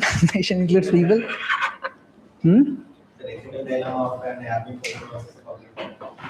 Okay. I'll take it to a very lower level, but let me first know what you people are thinking. I'll take it to a very normal level, as if a very normal person is writing, not a civil service exam and all. Yes, what is patriotism for you people? Dying for the nation? No? Huh? Living for the nation. Okay. Yes, sir. We don't want to get into army, civil service only. Responsible citizenry. Patriotism is love for the country. Okay, love for the country, that's the definition we can say. So they are asking, what is your understanding? According to you, what is patriotism? This is like open question. I can say whatever I want to. Yes, so come up with some creativity, na? Huh? Doing best at your own domain. Doing Best. best in its own domain. Very good. If I do good in terms of my own field, isn't it national contribution also?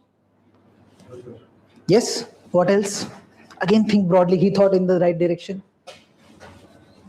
That is protecting our surroundings. Very good. Protecting means what? Like keeping society clean and This is good. I'll just ensure that my house and my area is clean. Even if I keep this thing, I am also contributing in Swachh Bharat. Yes? What else? Good. This is the thought process that is needed. I'll start from my own life. I'll think about my family members. I'll write about my mother also. My mother inculcated some good values in me. Okay, values like tolerance, compassion, etc. Because of which I'm not doing any crime. So even she is doing really good national service. She is also patriotic because she is not letting me become a criminal in future. Okay, think like this. They said in everyday civil life, think about the civil life. We all are civilians. Now think about every single profession you have. Okay, and any simple thing, just following the traffic rule. What I'm ensuring is rule of law is established in our country. Pure patriotism. Okay, if something wrong is happening, raising the voice against that. Same patriotism. If some social movement is happening for the rights of some communities or some, what we say, some people who are downtrodden, even raising the voice, joining that social movement, that is also patriotism. Huh? Don't mention Cockroach Janata Party, but you can say, okay, you can say the same line. Me too, hashtag Me Too movement was going on. So I also posted on hashtag Me Too social media. That is also patriotism. Okay, so any activity which is ensuring that our life, collective life becomes better.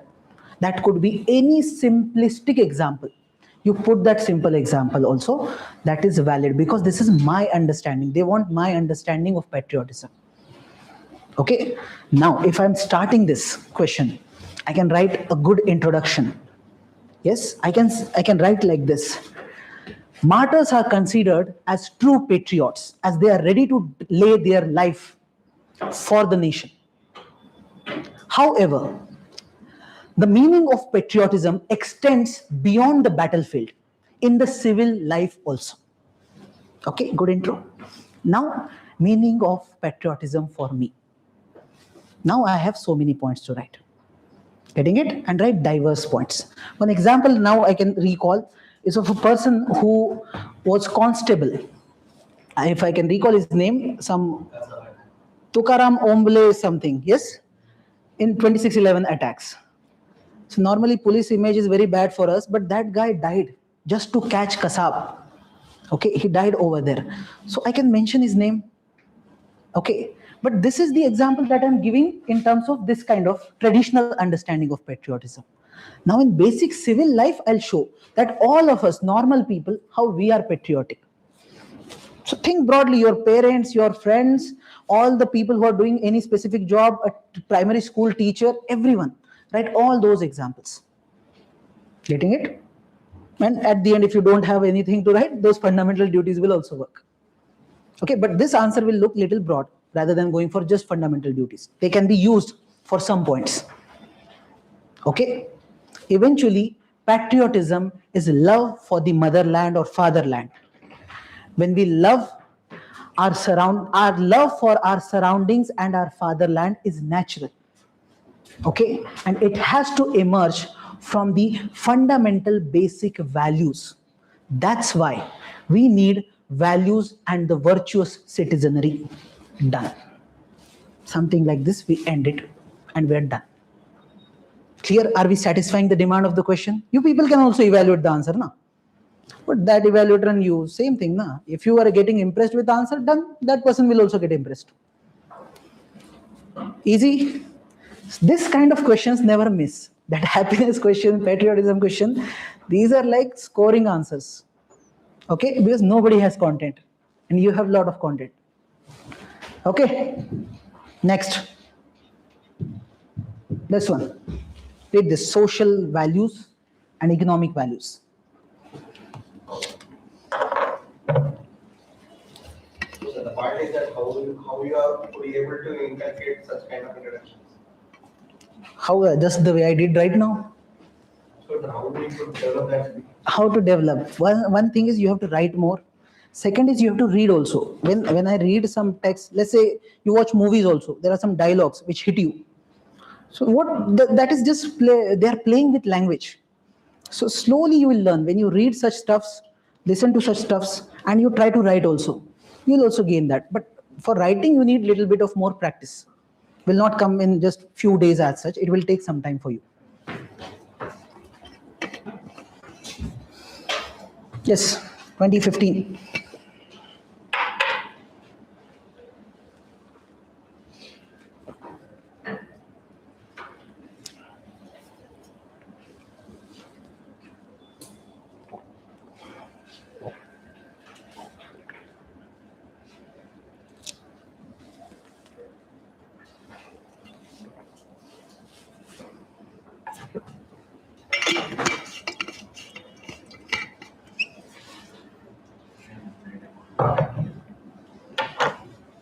Okay, we have so many questions. We'll just discuss the structure now. Intro, conclusion, we'll skip right now. Just discuss the main structure. What's the demand? It's talking about social, how like social values are important and economic values. Social values, like we can start like social values inclusion goes up, but those should be aligned with economic value. They should not be integrated because economic values gives rise to social development. Okay, they have specifically mentioned that in terms of inclusive growth, talk about it. What they have done, GS3, GS4 mixed. Because this we study in economics, right? Inclusive growth, your main topic, GS3. What is inclusive growth? Adding every section of society. Yes. We are talking about inclusive growth because it is not happening. What kind of growth is happening in India? Sometimes people make this graph. This graph they make. This is our growth rate. Some people go like this and some go like this. Yes? This is not inclusive at all. Inclusive means it includes all the sections of the society, and whatever we are benefiting, whatever GDP is happening over here, that has to be distributed among all. All the opportunities, resources should be distributed uniformly among everyone. Only some are getting all the benefit and rest they're dying. That's not inclusive growth. That's just growth. Okay? In this context, they want to know social values are more important than economic values. They are saying, they are criticizing our economic value. That we are so much interested in growth only. $4 trillion economy, $10 trillion economy. What about social values, sir? Okay, if it is not there, what will go wrong with economic value? This is the dimension they expect you to write. Okay, so one part I can think of is, if only economic values we are giving importance to, but not social values, tell me what will be the wrong consequences. What can go wrong? Tell me. Jobless growth, very good. What will be the result of jobless growth? Tell me that part. Cycle of poverty, Radicalization. inequality, radicalization, very good. Cockroach Janata Party, mention. Now in this you can mention. Yes, there will be social movements because of the inherent dissatisfaction in the society. Regionalist movement. Regionalist movement. Regionalist movements, okay. Environmental. You're giving me the right points right now. 3, 4, 5 points, even if I get and I write examples, I'm done with this dimension. If social values are missing, which are those social values? Values like compassion, values like justice, distributive justice, right? Any such social value. Tolerance, right now tolerance is less in society. What's happening, you can observe. Yes, mob lynching. Yes, cow vigilantism. Today only I saw one reel in which a judge is giving, she is Muslim, she gave some kind of a judgment against some people who are from Hindu. So the lawyer is speaking in a derogatory language to the judge in the courtroom. Second, some people are making reels, and that person is directly threatening the entire Muslim community that if this decision is not cancelled, you are not safe now. All this is showing me clear cut what is happening. I can put this thing, missing social value of tolerance, cooperation, trust, etc. Clear? This is rising. This is a major social concern that we have right now in India. That rising intolerance level. Right now, people are becoming little intolerant towards each other. Coexistence might become very difficult in future. I can write. I can. Examples of Bhutan and Nordic countries. You can mention, no problem. Nordic countries are good to mention. Those Sweden, Norway. These are the countries who hold on those social values. Okay. You can mention, no issues. Good to go. So first dimension we mentioned this. Second dimension we mentioned, when social values and economic values both are there. Now what happens? So first we talked about all the bad things. Now we'll talk about all the good things. So whatever Modi ji says in his speech, अच्छे दिन आएंगे, talk about all those अच्छे दिन. Okay, there will be justice, there will be this. Mention everything now. Sarvodaya Gandhiji's concept, upliftment of all. Everything you show, all the good things. Okay, these are the core 2 dimensions. If you mention, the answer is done. Sometimes we go beyond against the government and the answer. At policy level, you can criticize. So coming to the economic values, what the question demands, Hmm? definitely in that context, we might. Tell me any what you will write which will criticize government. Because we are saying that it is a fourth largest economy, still we have a fourth. So I'm not criticizing government, I'm criticizing our system. I can show you the blue. See, I'm not criticizing the present day government, I'm criticizing the entire system. That systemic flaw is there. Getting it? It's a systemic flaw. That on one side we are becoming one of the richest country in the world. We are at right now top 3. In PPP terms, we are at in top 3. And we are also one of very poor country. That's irony. Should we call it a rich country or a poor country? It's difficult, na? So being honest is good. You can write it, and you're not criticizing government as such. Okay? Just facts.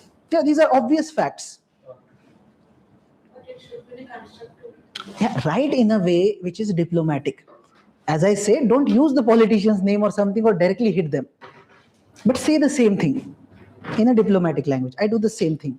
Because I know in camera, if I say something and if it directly targets any politician, then tomorrow I'll be viral and then next day go to home. So just we have to be diplomatic enough. Okay, that's easy. That's not so difficult thing for you to do. Okay, doable, difficult or easy? Easy. Next, 2017 question. Similar question.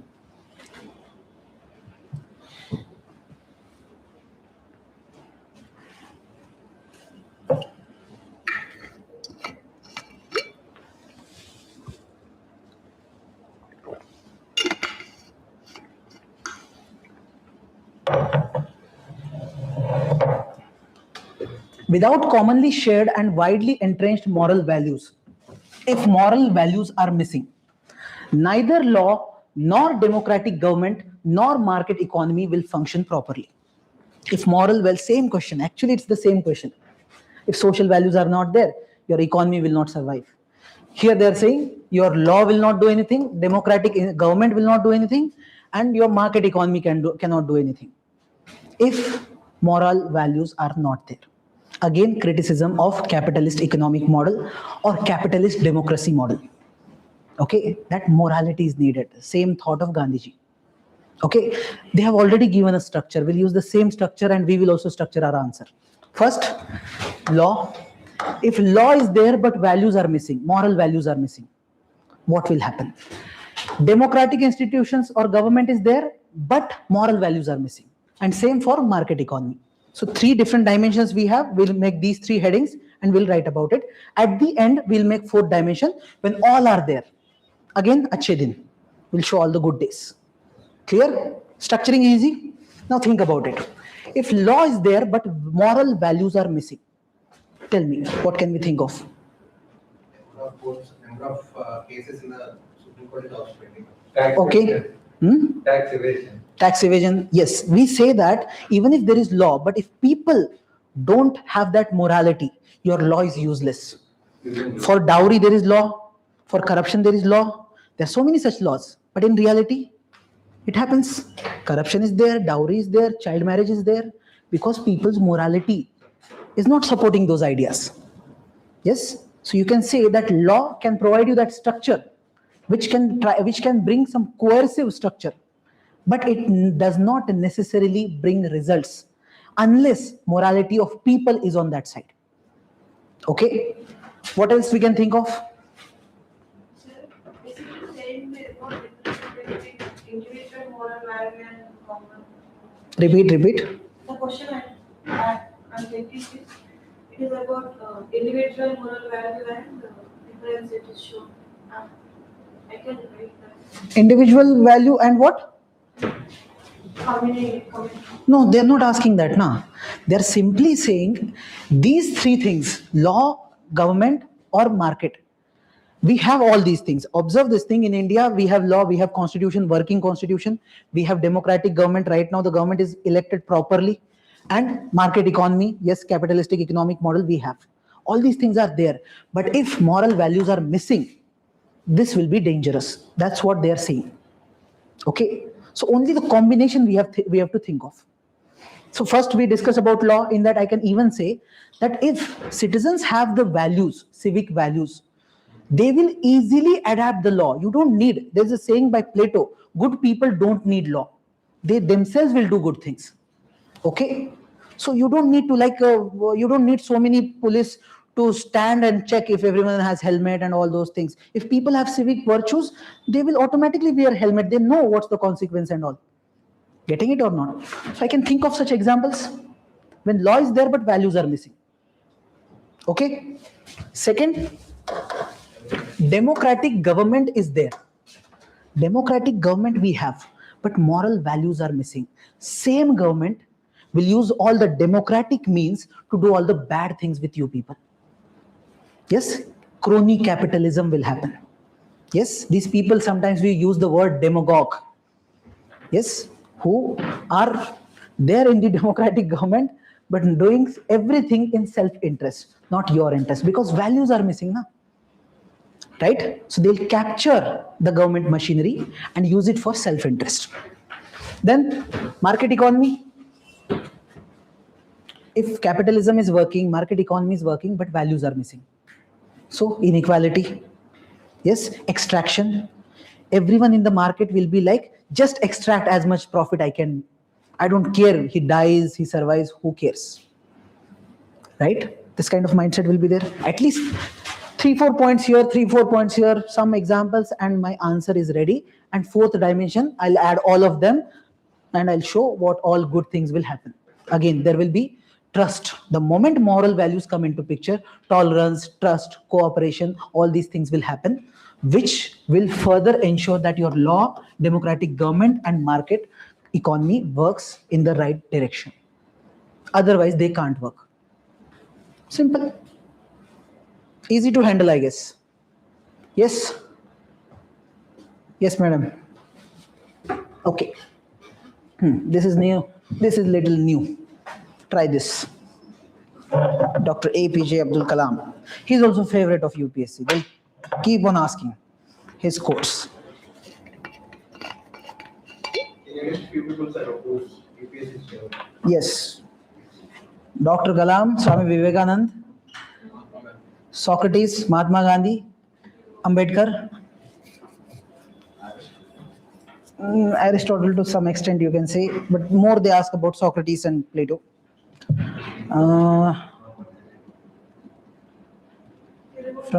Thiruvalluvar, right. These are the favorites, but you don't know next year what they will ask. Yeah, Modiji's philosophy next time.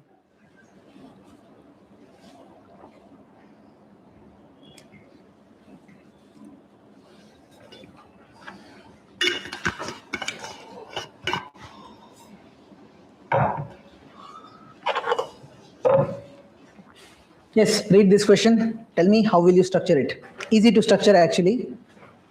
But tell me, do you at least understand? Impact of individual on society. Okay, impact of individual on society. Okay. Intentions should be, Huh? right intentions is to write them. Okay. Moral righteousness will start a chain reaction and eventually. Very good. Moral righteousness. If you become good, automatically your entire nation will also become good. So social transformation, the core of this statement is social transformation starts with self. That's why even Gandhiji used to say, be the change you want to see in others. Because the change has to start from your home. Okay, although this statement is way more comprehensive. Where there is righteousness in the heart, there is beauty in the character. Okay, what he means, righteousness, which is very much similar to integrity, but there is a slight difference. Integrity is just about internal consistency. My values and whatever I think, speak, and do, that has to be consistent. That is integrity. Righteousness is about external behavior. When I behave, I always take morally high stand. Whatever I do, always I do morally high thing. That is righteousness. If I have righteousness in my heart, there will be beauty in my character. Because I have righteousness in me as a value, what I'll be doing is I'll always be taking the right stand, morally right stand. I'll be always taking that, so it will become part of my entire character. Anyone can predict my character. What will I do in this situation? If someone is dying and I was going from the street, if you know that this person is righteous, he will stop the bike and he will help that person. You can predict the behavior of a virtuous person. Okay. Now, when there is beauty in the character, there is harmony in the home. But my character is so good that I always take morally high stand. So, what will be the impact on the relationships? Think about it. I'll always have good relationship with my parents, my brothers, sisters, or any other person. My relationship will be really good because I'm always honest, loyal. Everything is good. Yes. So relationship is good. The what we call is in the atmosphere in the family is also good because of this thing. So that's why they're saying there will be harmony in the home. There's less chance of conflict. Why? Because I'm always taking good stand. Why will there be conflict? For the good stand, nobody has logical argument against it. If you're taking the right stand, nobody can say anything. What will they say? They have no argument to make. So there will be harmony in the home. If there is harmony in the home, there is order in the nation. Because value inculcation, foundational values are first learned at family level. Okay, whatever criminals you see in this society, you can reduce the criminals in future just if you teach them when they were kids.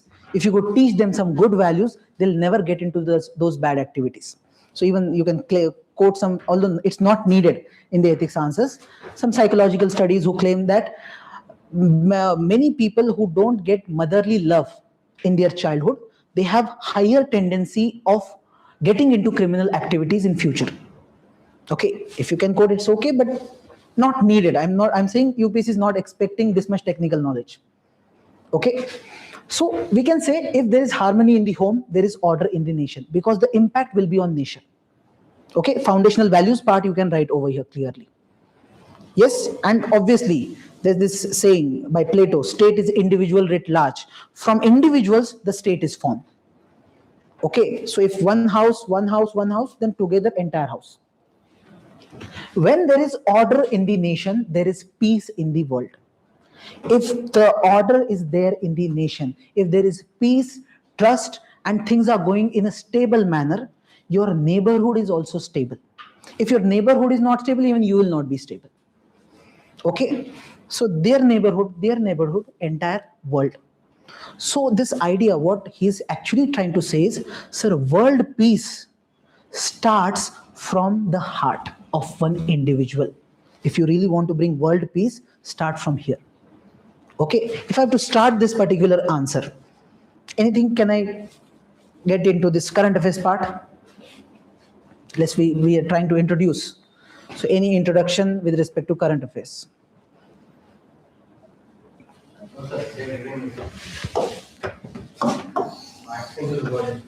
Right now we are absolutely against this statement. Entire world.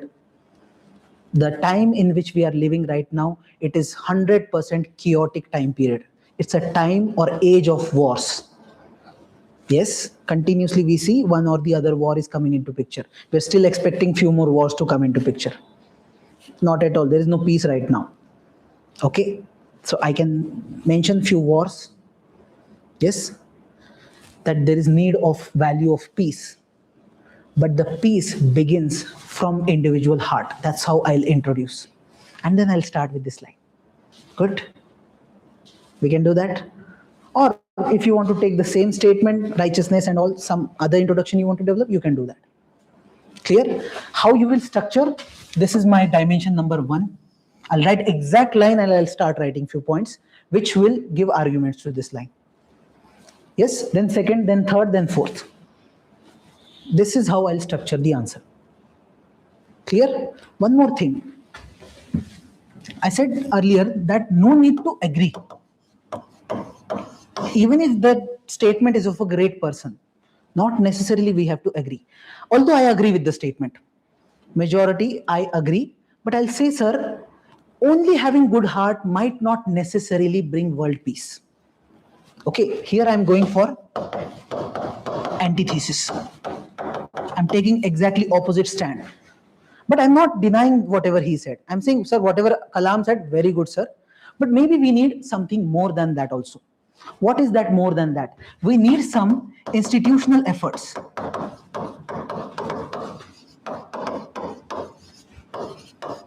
just having good heart might not be enough, sir. We should go for some institutional efforts. Number one, we should establish rule of law. Okay, otherwise there will be violence. Even if I'm a very good person, some guy will come and kill me. So my government structure should first be very robust, very strong. The rule of law has to be maintained. Okay, you can say the capacity has to be there. Capacity or strength is also needed. Just having good heart is not enough. Having the strength to establish peace, that is also needed. Can I say this? Now, this capacity involves many things. Now, you need economic capacity. See, if your country is economically weak, then Trump-like people will just capture your president very easily, economically or militarily. Can you think about it technologically? So you can talk about different strengths that we all need and the institutional efforts that we need to take. That could be like at the end, I can write 3-4 points at least. This is antithesis, which most of the people, nobody is thinking about this dimension. We will think about it. Clear? Any doubt on this? Easy? Okay. So we can include past. Yes. Past means what? 10 years back? Oh. Yeah, why not? That's history anyway. But okay, if it's a good example, then you must write it. What happens, I'll tell you. Most of the people are writing the same. That's a problem. If you won't get ideas, Yeah, at the end you can write that. But if you want to like write your answers, which is little different from others, if you bring something from the current affairs right now in last 1 year, 2 years, 3 years, maybe others are not writing. Okay, you can also add Raja Ram Mohan Roy later on. Okay, otherwise Raja Ram Mohan Roy, Ashoka, Gandhiji, that's like everyone is writing the same. Okay, I'll be doing one more thing. One list I told you, one bureaucrats list I'll be providing to you. Maybe in the second booklet, we'll be adding that. 25 to 30 bureaucrats and their work is mentioned. Bureaucrats plus some other personalities. Some people who got Padma Shri and all, who have done some really great work. And those are those people whom we can use in all these answers, somewhere or the other. Okay, others are not writing, you can use those examples. You have to read that list at least 3, 4, 5 times, only then you will recall. Okay, at the end, after reading that, make one short note with that person's name and what he has done, so that you will easily recall. Same people can be written in essay also, because their story is so nice that you can utilize somewhere in the essays. Okay, in this answer also easily you could have utilized those people. Next question. 2020. Current internet expansion has instilled a different set of cultural values which are often in conflict with traditional values. Discuss.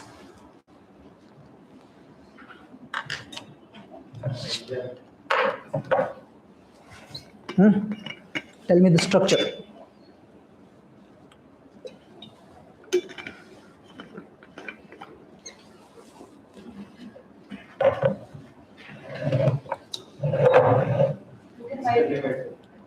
Digital divide of society. Digital divide. Okay. Yes. you can write in 2 weeks how internet has some good one. Like it is connecting even with old, like who are in foreign, they are able to feed their grandchildren. And it also dividing in same families, so all are losing, they are not able to sit together and spend family time. But that internet has not done. Na? We did that. Because like, that's the bridging. Internet connected, na? We were already living far. Extreme because of the internet usage. What extreme? Mobile. Okay, that can be a good answer. Okay. Tabular form, so you can put all the values tabular form and write contrasting values. Very good. They are asking about number one, your cultural values, or let's say you already had some traditional values, and because of internet's expansion, your values have changed. Your traditional values were your cultural values, but now your culture is changing. Okay, so they want you to show this distinction, how this is changing, and is this good or bad? You have to talk about it. Not universal, but little difference we'll make in that. To some extent, values will be same. We can write like food, clothing, everything. But Okay. we can translate. We entered into India. Mm-hmm. We entered into the America. Like they entered into India. Okay, you can say India versus America to think, at least for thinking purpose. Westernization, very good. Instead of Individualism. cultural shock, multiculturalism is embraced. Okay, good point. Context. Sanskritization has become easy. Good. Now see, I think I have added a list.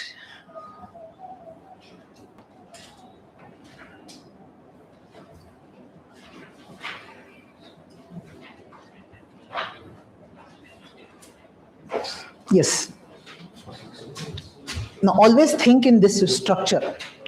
Number one, we have our traditional cultural values.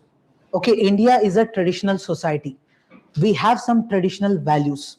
Since the Indus Valley civilization, we have developed some values. Now always think that not all values are good. Some are good, some are bad. Okay, if we have developed such a civilization, that means it must be having some good values. But with time, some values also deteriorate and we don't need those, but we still continue. Okay, so good values. For example, family responsibility, intergenerational wisdom, whatever we learned through our civilization since years, that wisdom is there with us. Or respect for elders, consensus, deliberation, duty, obligation, sacrifice for family. This is all these are Indians showing Indian society, traditional values that we have. That family, we should sacrifice for family, individual is not that important, etc. Okay, good things, not bad. Where it goes good or where it goes bad, caste, untouchability, gender inequality, child marriage, LGBTQ rights, religious orthodoxy. This is where it goes wrong. Okay, so when you mention about traditional cultural values, first you will talk about it. You will show that yes, we have some of these, but we also have some bad values. Okay, or rather, I'll use the same structure, but I'll make the structuring differently. How I'll say, sir, internet culture has changed our traditional values. Okay, first in a good way, because they have brought some good things, which changed our bad things. I'll connect this part. These bad things, somewhere they are changing because of the internet culture. Awareness is more, they're knowing about different cultures, more diversity they are coming to know about. Even if it is Western culture coming to us, whatever good things are about Western culture, we are knowing it. Right? So somewhere we are dealing with this part. Okay. But now this internet culture that is coming into picture, which is bringing new values, which good things it is bringing? Individualism, individual freedom, self-expression through social media and all, we are expressing ourselves. Meritocracy, democratization of knowledge, because the access through internet to knowledge is there. This kind of internet access to knowledge was never there throughout the civilizations. Right now you can know about almost anything with just one click. Okay, so democratization. Otherwise earlier it was elitist, only elite people had access to knowledge. Now every person has access to knowledge. Okay, likewise we see some good things, but look at the bad things. What is our focus nowadays? Focus is we don't care what is right and truth, we focus on just becoming viral. Attention seeking culture, everyone wants likes, comments, subscribe. Okay, I also make reels, I say the same line. Then algorithmic extremism. Algorithms create our what we call as conformism. Whatever is my belief, they'll show me the content of the same thought and try to make my beliefs extreme. Okay, cancel culture, privacy erosion, deep fakes, instant gratification. This is very important. There's something called instant gratification, and some people talk about delayed gratification. Yes, because of reels specifically. You get instant dopamine within 1 or 2 seconds. You get instant dopamine, because of which your body is affected so badly, you don't get interest in any other work. Normally you are getting interest in doing so many other activities. Now you don't want to play, don't want to go to gym, don't want to do your basic activities. You just feel good only when you're watching reels, because instant gratification. Okay, because of this, the impact on brain is very bad. Our brains are developing in a bad manner. Okay, that consists, it's just like drugs. The moment you get drugs, instant gratification. So it's acting like that. So this is bad thing about internet culture you can mention. Clear? Only with these values, with few of these values also, I can write the entire answer. Just structuring I'll have to do.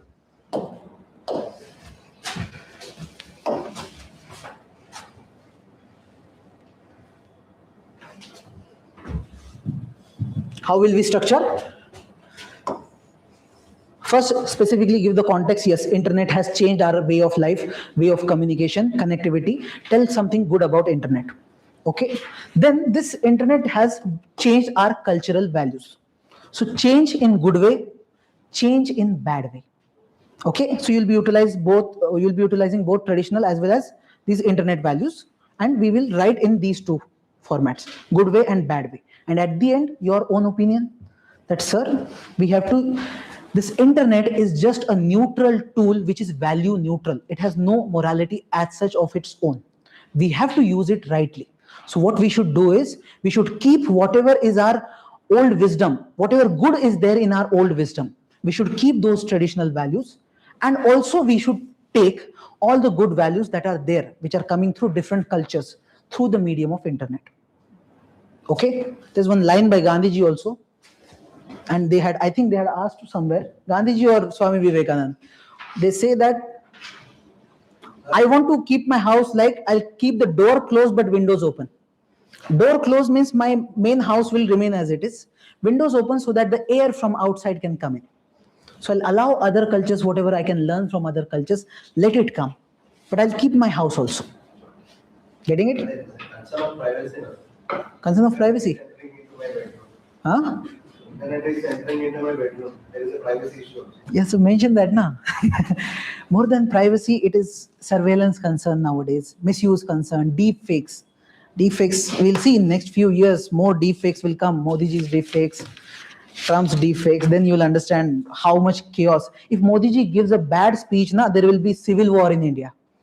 If he gives only one bad speech. Because he's so influential, he doesn't give. But what if his deep fake give a speech that we have to kill all these people of this community? Then there will be civil war. Okay, so this, you can connect all these points. Okay, done, easy. Yes, this kind of a question we call as application based. They've used the theory and they have made an application based question. You have to use little bit of your mind in the exam hall. Nobody can expect what they will ask. Okay, clear? Doubt? No? Okay, just 3 more questions and we are done. Look at this. Education is not an injunction. It is an effective and pervasive tool for all-round development of an individual and social transformation.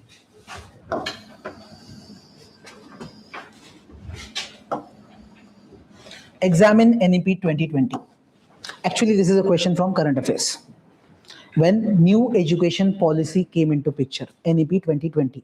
Anyway, even if it is not in current affairs, you will read in your education theme about NEP. At least what are the basic features of this new education policy, you must know. But that year it was in current affairs, so they asked. More or less in this question, you are going to focus on what NEP has said and some critical analysis. What are its flaws, what could have been improved? That part which everyone prepared that year in their current affairs magazine. Okay, so not completely ethics direct question as such. But the part of ethics that is involving over here is this first line on which we should have good idea. Otherwise, you will be writing basic general GS like answer. Nothing new. Okay, tell me what do you understand by this first line?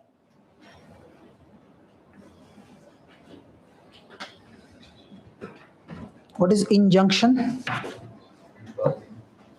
Good.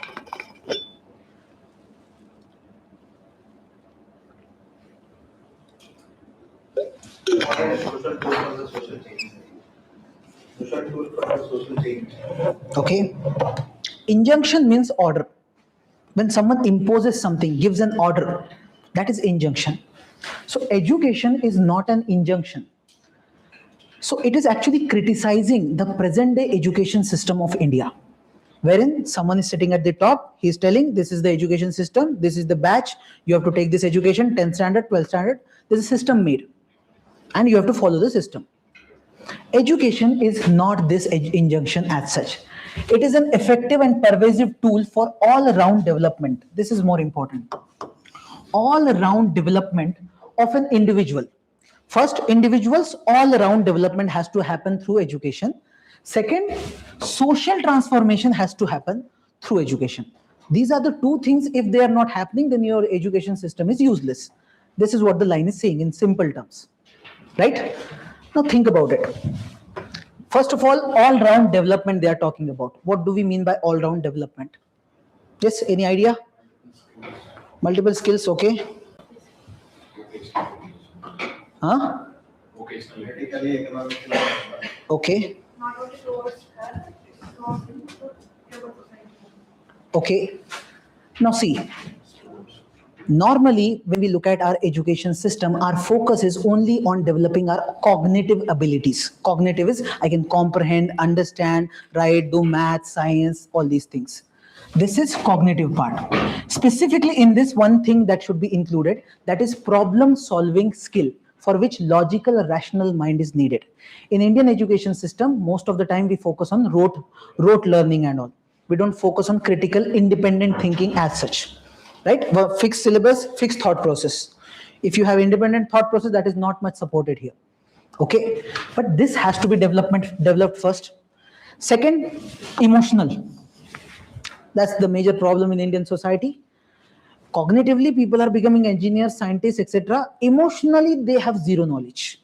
They don't know about their own emotions. They don't understand about others' emotions. Zero knowledge. So one day they become pressure cooker and blast because of so many emotions. So emotional knowledge, emotional understanding, that's something we learn in emotional intelligence also. That is also important. Learning empathy, self-awareness, learning, knowing about your own emotions, that all part, regulating your emotions, that is also part of the education. Then ethics, that's the value education part. Although in our syllabus there is moral education, people are teaching in the curriculum till 10th and all. UPSC they added this syllabus. But moral education, which normally happens only at family level, that has to happen at the educational system level also. Physical education, sports, yoga, PT, etc., etc. Creative education, arts, music, painting, writing, whatever. Vocational skills, which you talked about. And civic education. Yes, how to be a good citizen. When you do all these things, then it's an all-round development of your personality. Otherwise, our higher focus lies only on this part. That too not completely, only in one particular manner. This is all-round development. Can I show all this part with good examples? Yes, I can think of Rabindranath Tagore, who talked about Shanti Niketan. His concept of Shanti Niketan, he focused substantially on this creative element, ethical element. Okay, Gandhiji also talked about something called as Nai Talim. His model of education also was comprehensive, all round. Plato also talked about it. Okay, philosophically, I can think of those, or you can write about some examples that you see around from some developed countries, whatever example you can get. Okay, this is about individual all round development. Second is social transformation. Now, for this, if you read about Gandhi, read about C. Rajagopalachari, these people have specifically talked about this idea that when individual changes, automatically society changes. That's what we discussed in that righteousness question also. Same thing they are expecting here. Social transformation, the beginning happens with individual. So if all-round development of an individual is happening, automatically he's learning all these important things, then entire society will change with time. When he has moral values, social values will also change with time. Okay, and for that you can simply mention those examples wherein you show some generation some years back what were their values, and the Gen Zs mention what are their values, and you show the difference in the society. Result is of education. Okay, clear, manageable.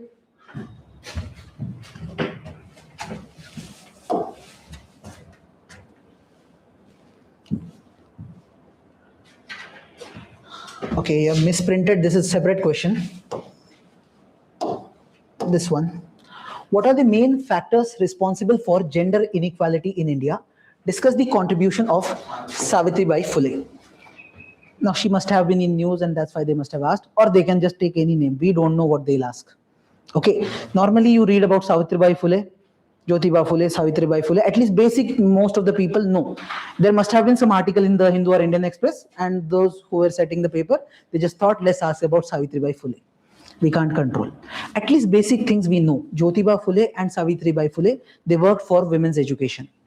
Yes, first he taught his wife, Savitribai Phule, then she has done the same thing. Okay, they were running schools in Pune and all. Basic knowledge, if we have, use the same, bring more values into it. This is more like a general studies question, GS1, GS2 question, more or less on the same lines. Gender inequality, they are asking about it. Which are the main factors? I think we study in the society part. Indian society, women related issues.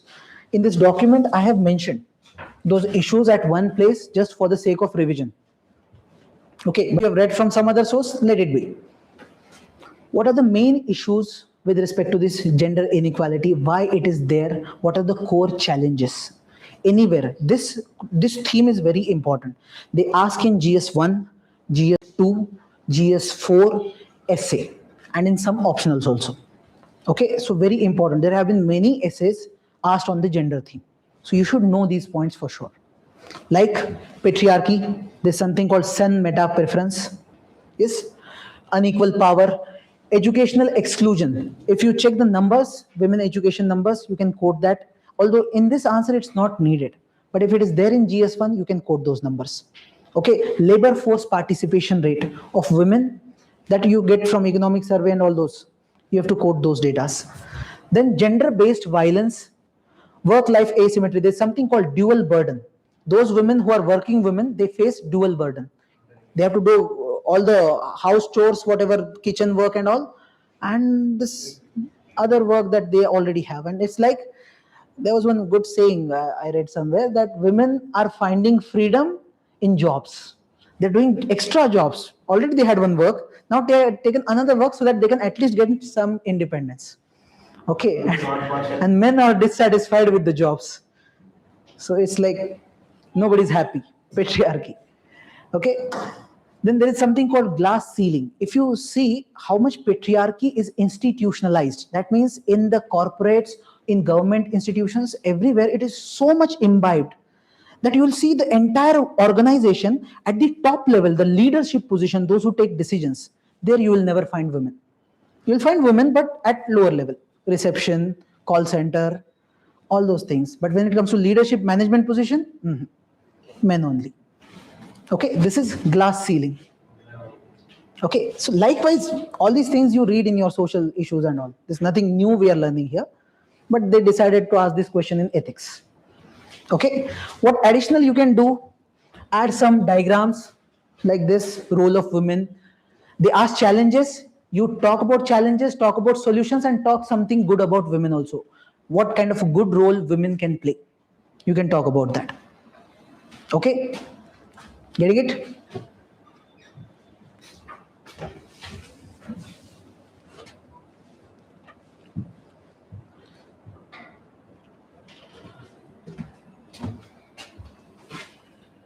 This question, 2022. Look at this question. Again, APJ Abdul Kalam. Now you people will tell me, because this is easy.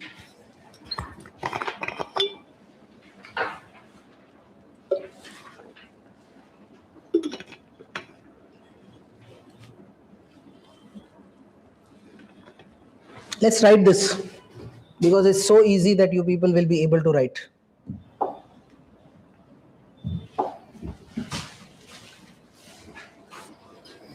Yes, too much, sir. 2.5 hours already, sir. We are bored, sir. Sir, mains paper 6 hours, sir.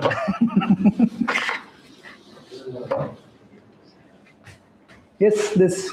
If a country is to be corruption free, I'll give you some hints. Make your task little easy to write. Yeah. If a country is to be corruption free and become a nation of beautiful minds, I strongly feel there are 3 key societal members who can make a difference. Their father, mother, and teacher.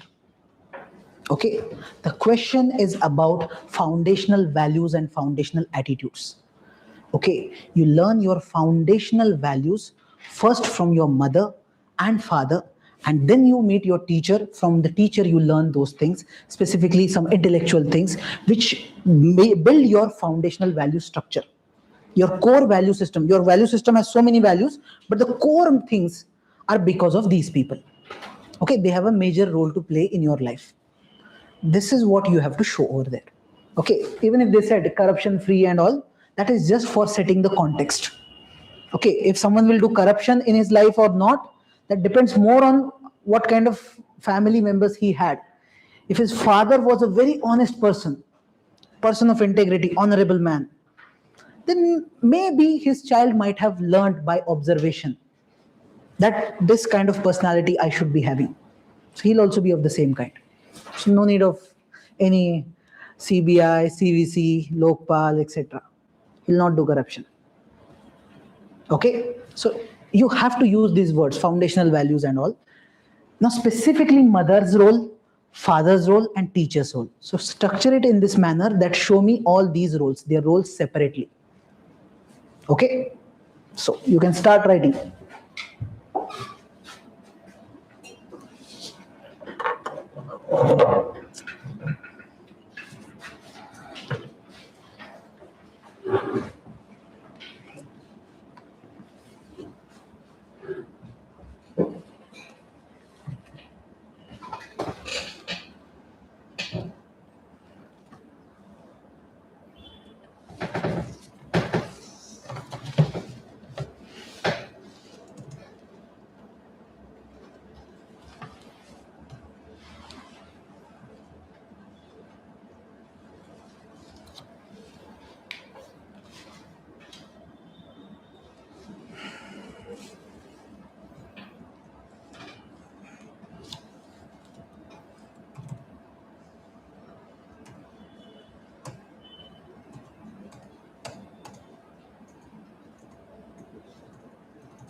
No. Don't be perfectionist. Whatever comes to the mind, just write. This is not something very intellectually high question. Don't consider it as intellectual work. If you are just writing for the sake of time pass, write it like that.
Try adding your personal example also.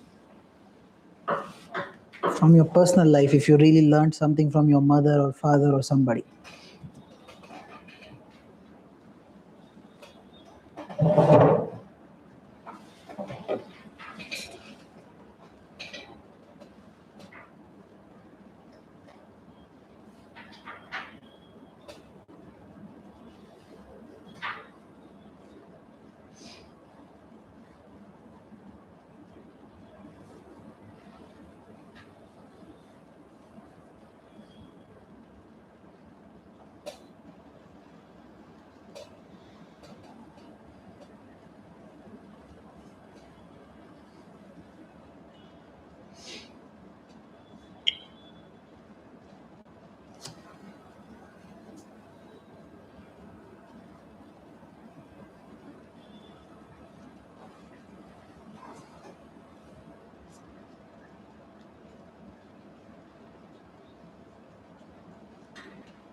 Last 2 minutes.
Okay, done. Yes. Anyone who thinks he has written decent answer? Yes. No, not even confident. Huh? Think so. Yes, you can read your answer quickly.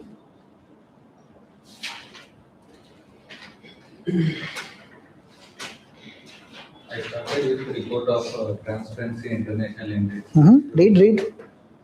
Recent report of Transparency International Index shows the worsening state of corruption in the India, ranked 66. A corrupt-free society is essential to achieve inclusive growth and foster social cohesion in the society. For this, the role of father as in making corruption-free state. Father acts as role model, and in his occupation, if he is honest, he does not take bribes, which will impart the values of honesty. Okay.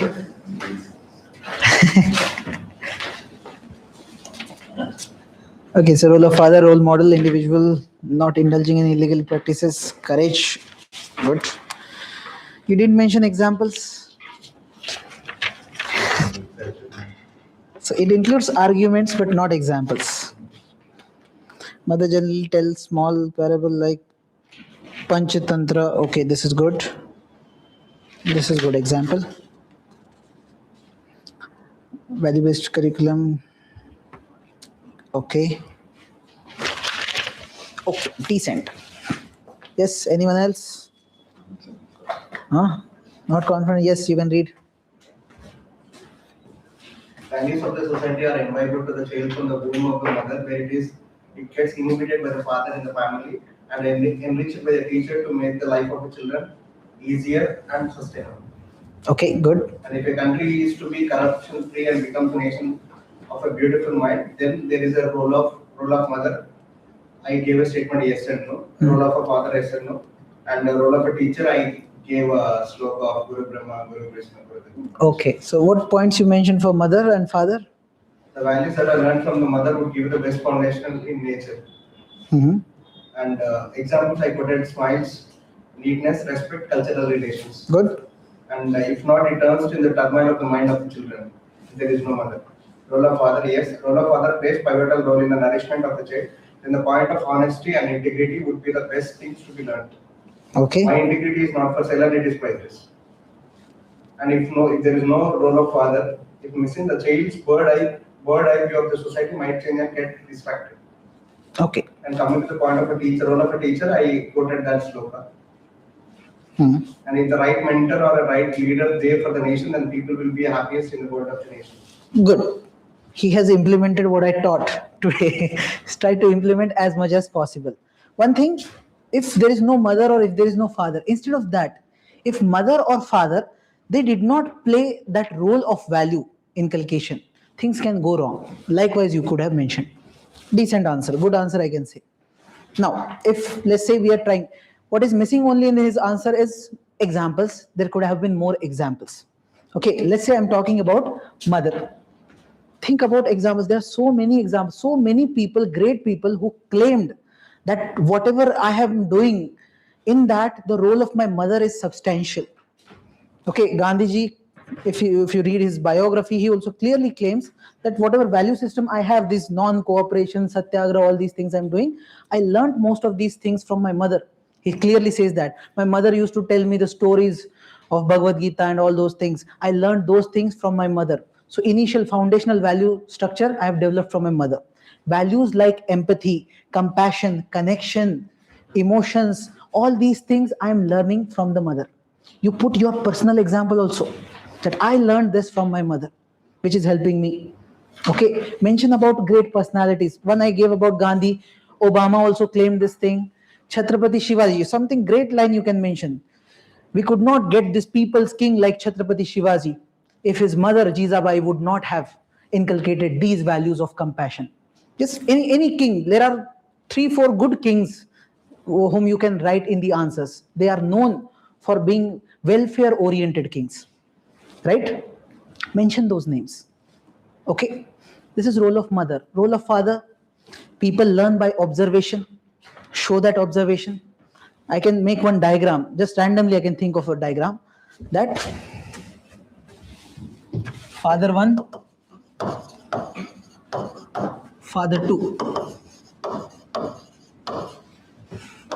That, what is that book? Poor rich dad, poor dad, something like that. So, this father smokes, so child smokes. Okay, simple diagram, but see, it creates impression. That's what I'm trying to say. Father 2 goes to gym, so the child also. Anything you can make. This is just pure creativity in the paper. Okay, this you can also do. That's what I'm saying. Okay, father wise, 1 or 2 examples if you can put. Some people I can recall, this person Baba Amte. Yes, if you read about him, so he got to know, like this Prakash Baba Amte, he got many values from his father, whose name is this Baba Amte. So he understood that it is so much important to live in our society and contribute to our society. So he got the medical education but came back to the tribal region, and throughout the life he used his medical education for the tribal welfare. Okay, I can quote that example also. Likewise, 1 or 2 examples, or if there is no other example, put your personal example, make a story that I learned this from my father.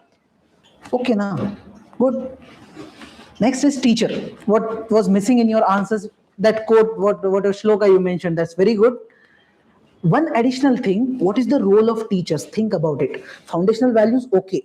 Apart from that, they open up your intellect. They make you question. Critical thinking.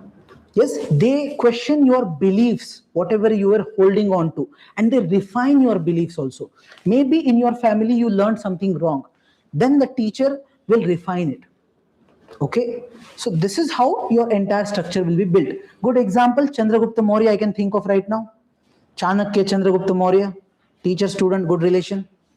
Likewise, you mentioned about your teacher's name, no problem. Huh? Yeah, Plato and Socrates, good example. Yes, Plato and Aristotle is also a good example. Okay, next time write my name also. But this is how you build your good answer. Okay, there is nothing new we are writing. Same content, but in a better, impressive manner. Getting it? That's it. Tough? Not so tough. Last question we'll discuss and we'll just wrap up. Last is to awaken the people. Now I think you people can manage. Not a big deal. To awaken the people, it is the women who must be awakened. Once she is on the move, the family moves, village moves, nation moves. Pandit Jawaharlal Nehru. Yes, nowadays the most criticized person, but he's in our books. What can we do? Role of women in the society. Yes, role of women, but they're not asking what role of women. They're asking if we empower women, automatically the nation will empower. That's what they want to know. Easily we can structure if women empowered, how family gets empowered. If family is empowered, how village gets empowered. And if village is empowered, how nation empowers. This is something we have already studied same stuff in the APJ Abdul Kalam's quote. There is a connection. Now, what changes in this answer is this first step, wherein we have to focus not on just individual, specifically on women. How can we empower women and what impact it will have? Okay, so there are many studies, specifically Amartya Sen's study.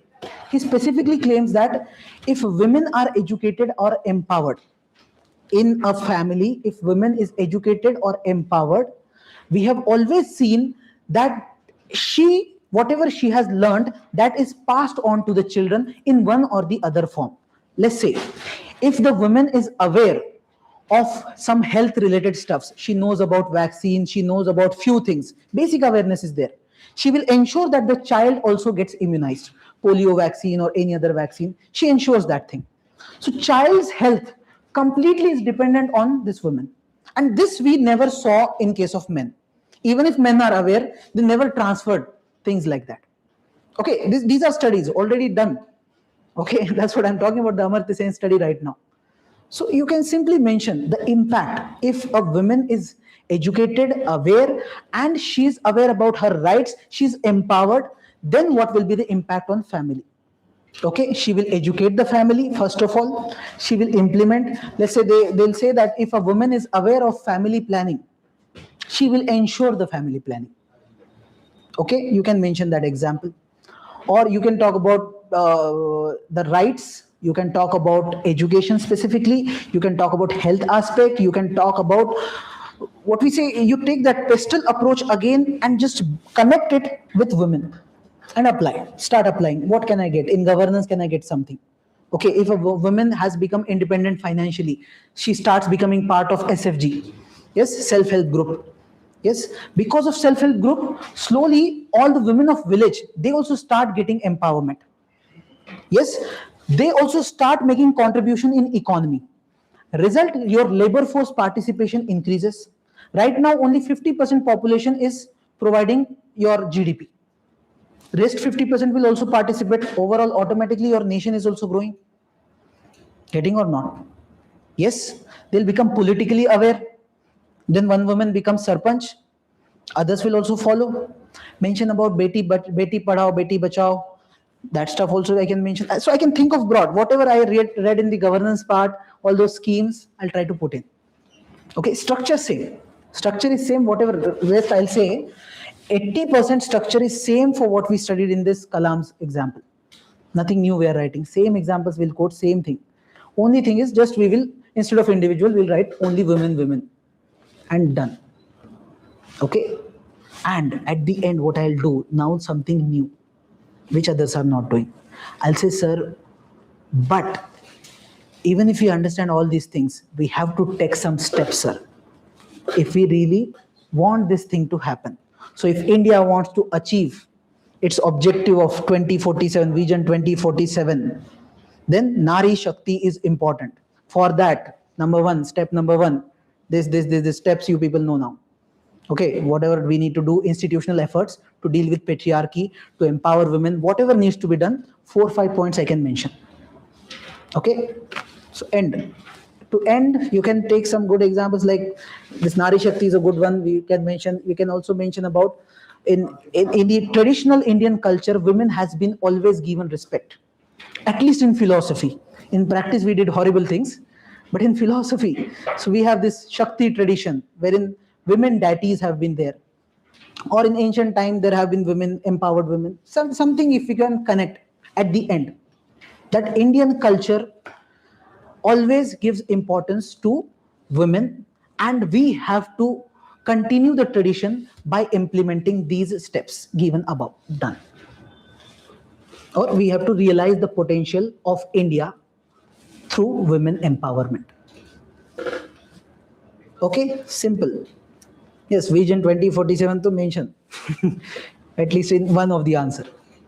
Clear? Easy to manage? I hope now all these questions, because we have covered all the questions from this topic now. Okay? Easy? Huh? Today's easy. Okay. Tomorrow we'll try to complete 2 themes. Okay, because one is very easy, applied part, environmental and digital ethics. That's very small topic. Easily we'll cover it. And then attitude we will start. Attitude is also quite easy. Just like values. Okay? Done? Chalo fir. Tata, bye bye. Yes, anyone having any doubt, you can just ask.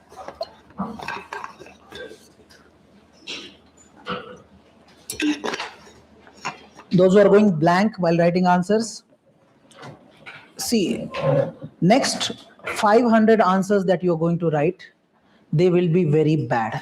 Accept it and write. Start writing. Judge yourself after you complete 500 answers. Okay, so don't get blank. Whatever comes, just keep writing, keep writing. Automatically, it will improve. Okay? So, meaning 500 is less number, I'm telling you. You have to write more, but you will not have motivation otherwise. Ideally, how many answers? Ideally, see, when you give test series now for mains, that test series is of almost 20-25 papers. So 25 into 20. That many, anyway, everyone is writing. So if you want to be ahead, then target 2,000-3,000. And someone who has written 2,000-3,000 answers, anyway, he'll write good answers. Than a person who has written just 300 answers. Obvious. So it's practice. You can reduce the numbers if you are doing it little smartly. Okay, these lectures are giving you that insight that how we can write good answer. So now you don't need to practice that much. Maybe with lesser practice also you can manage. But up to you. It's like very individualistic. Like every person has different writing skill. Some people already have natural writing skill. They can manage easily. If you don't have, then practice. No other option. Okay? Chalo. Bye-bye.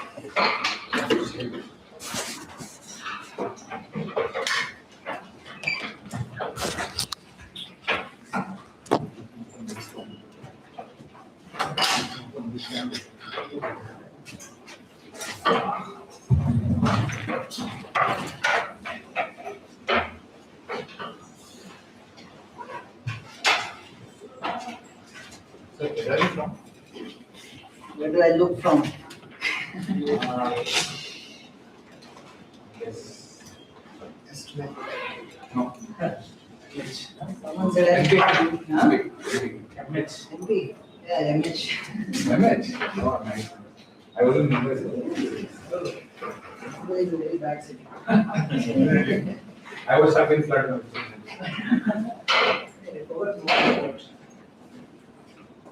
Where is Mumbai? Maharashtra.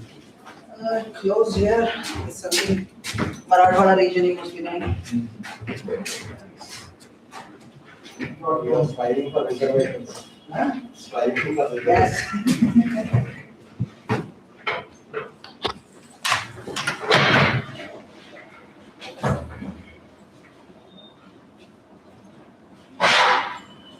Hi bro.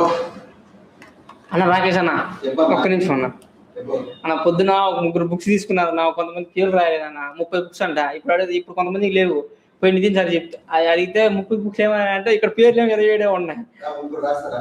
వస్తున్నా ఒక్క నిమిషం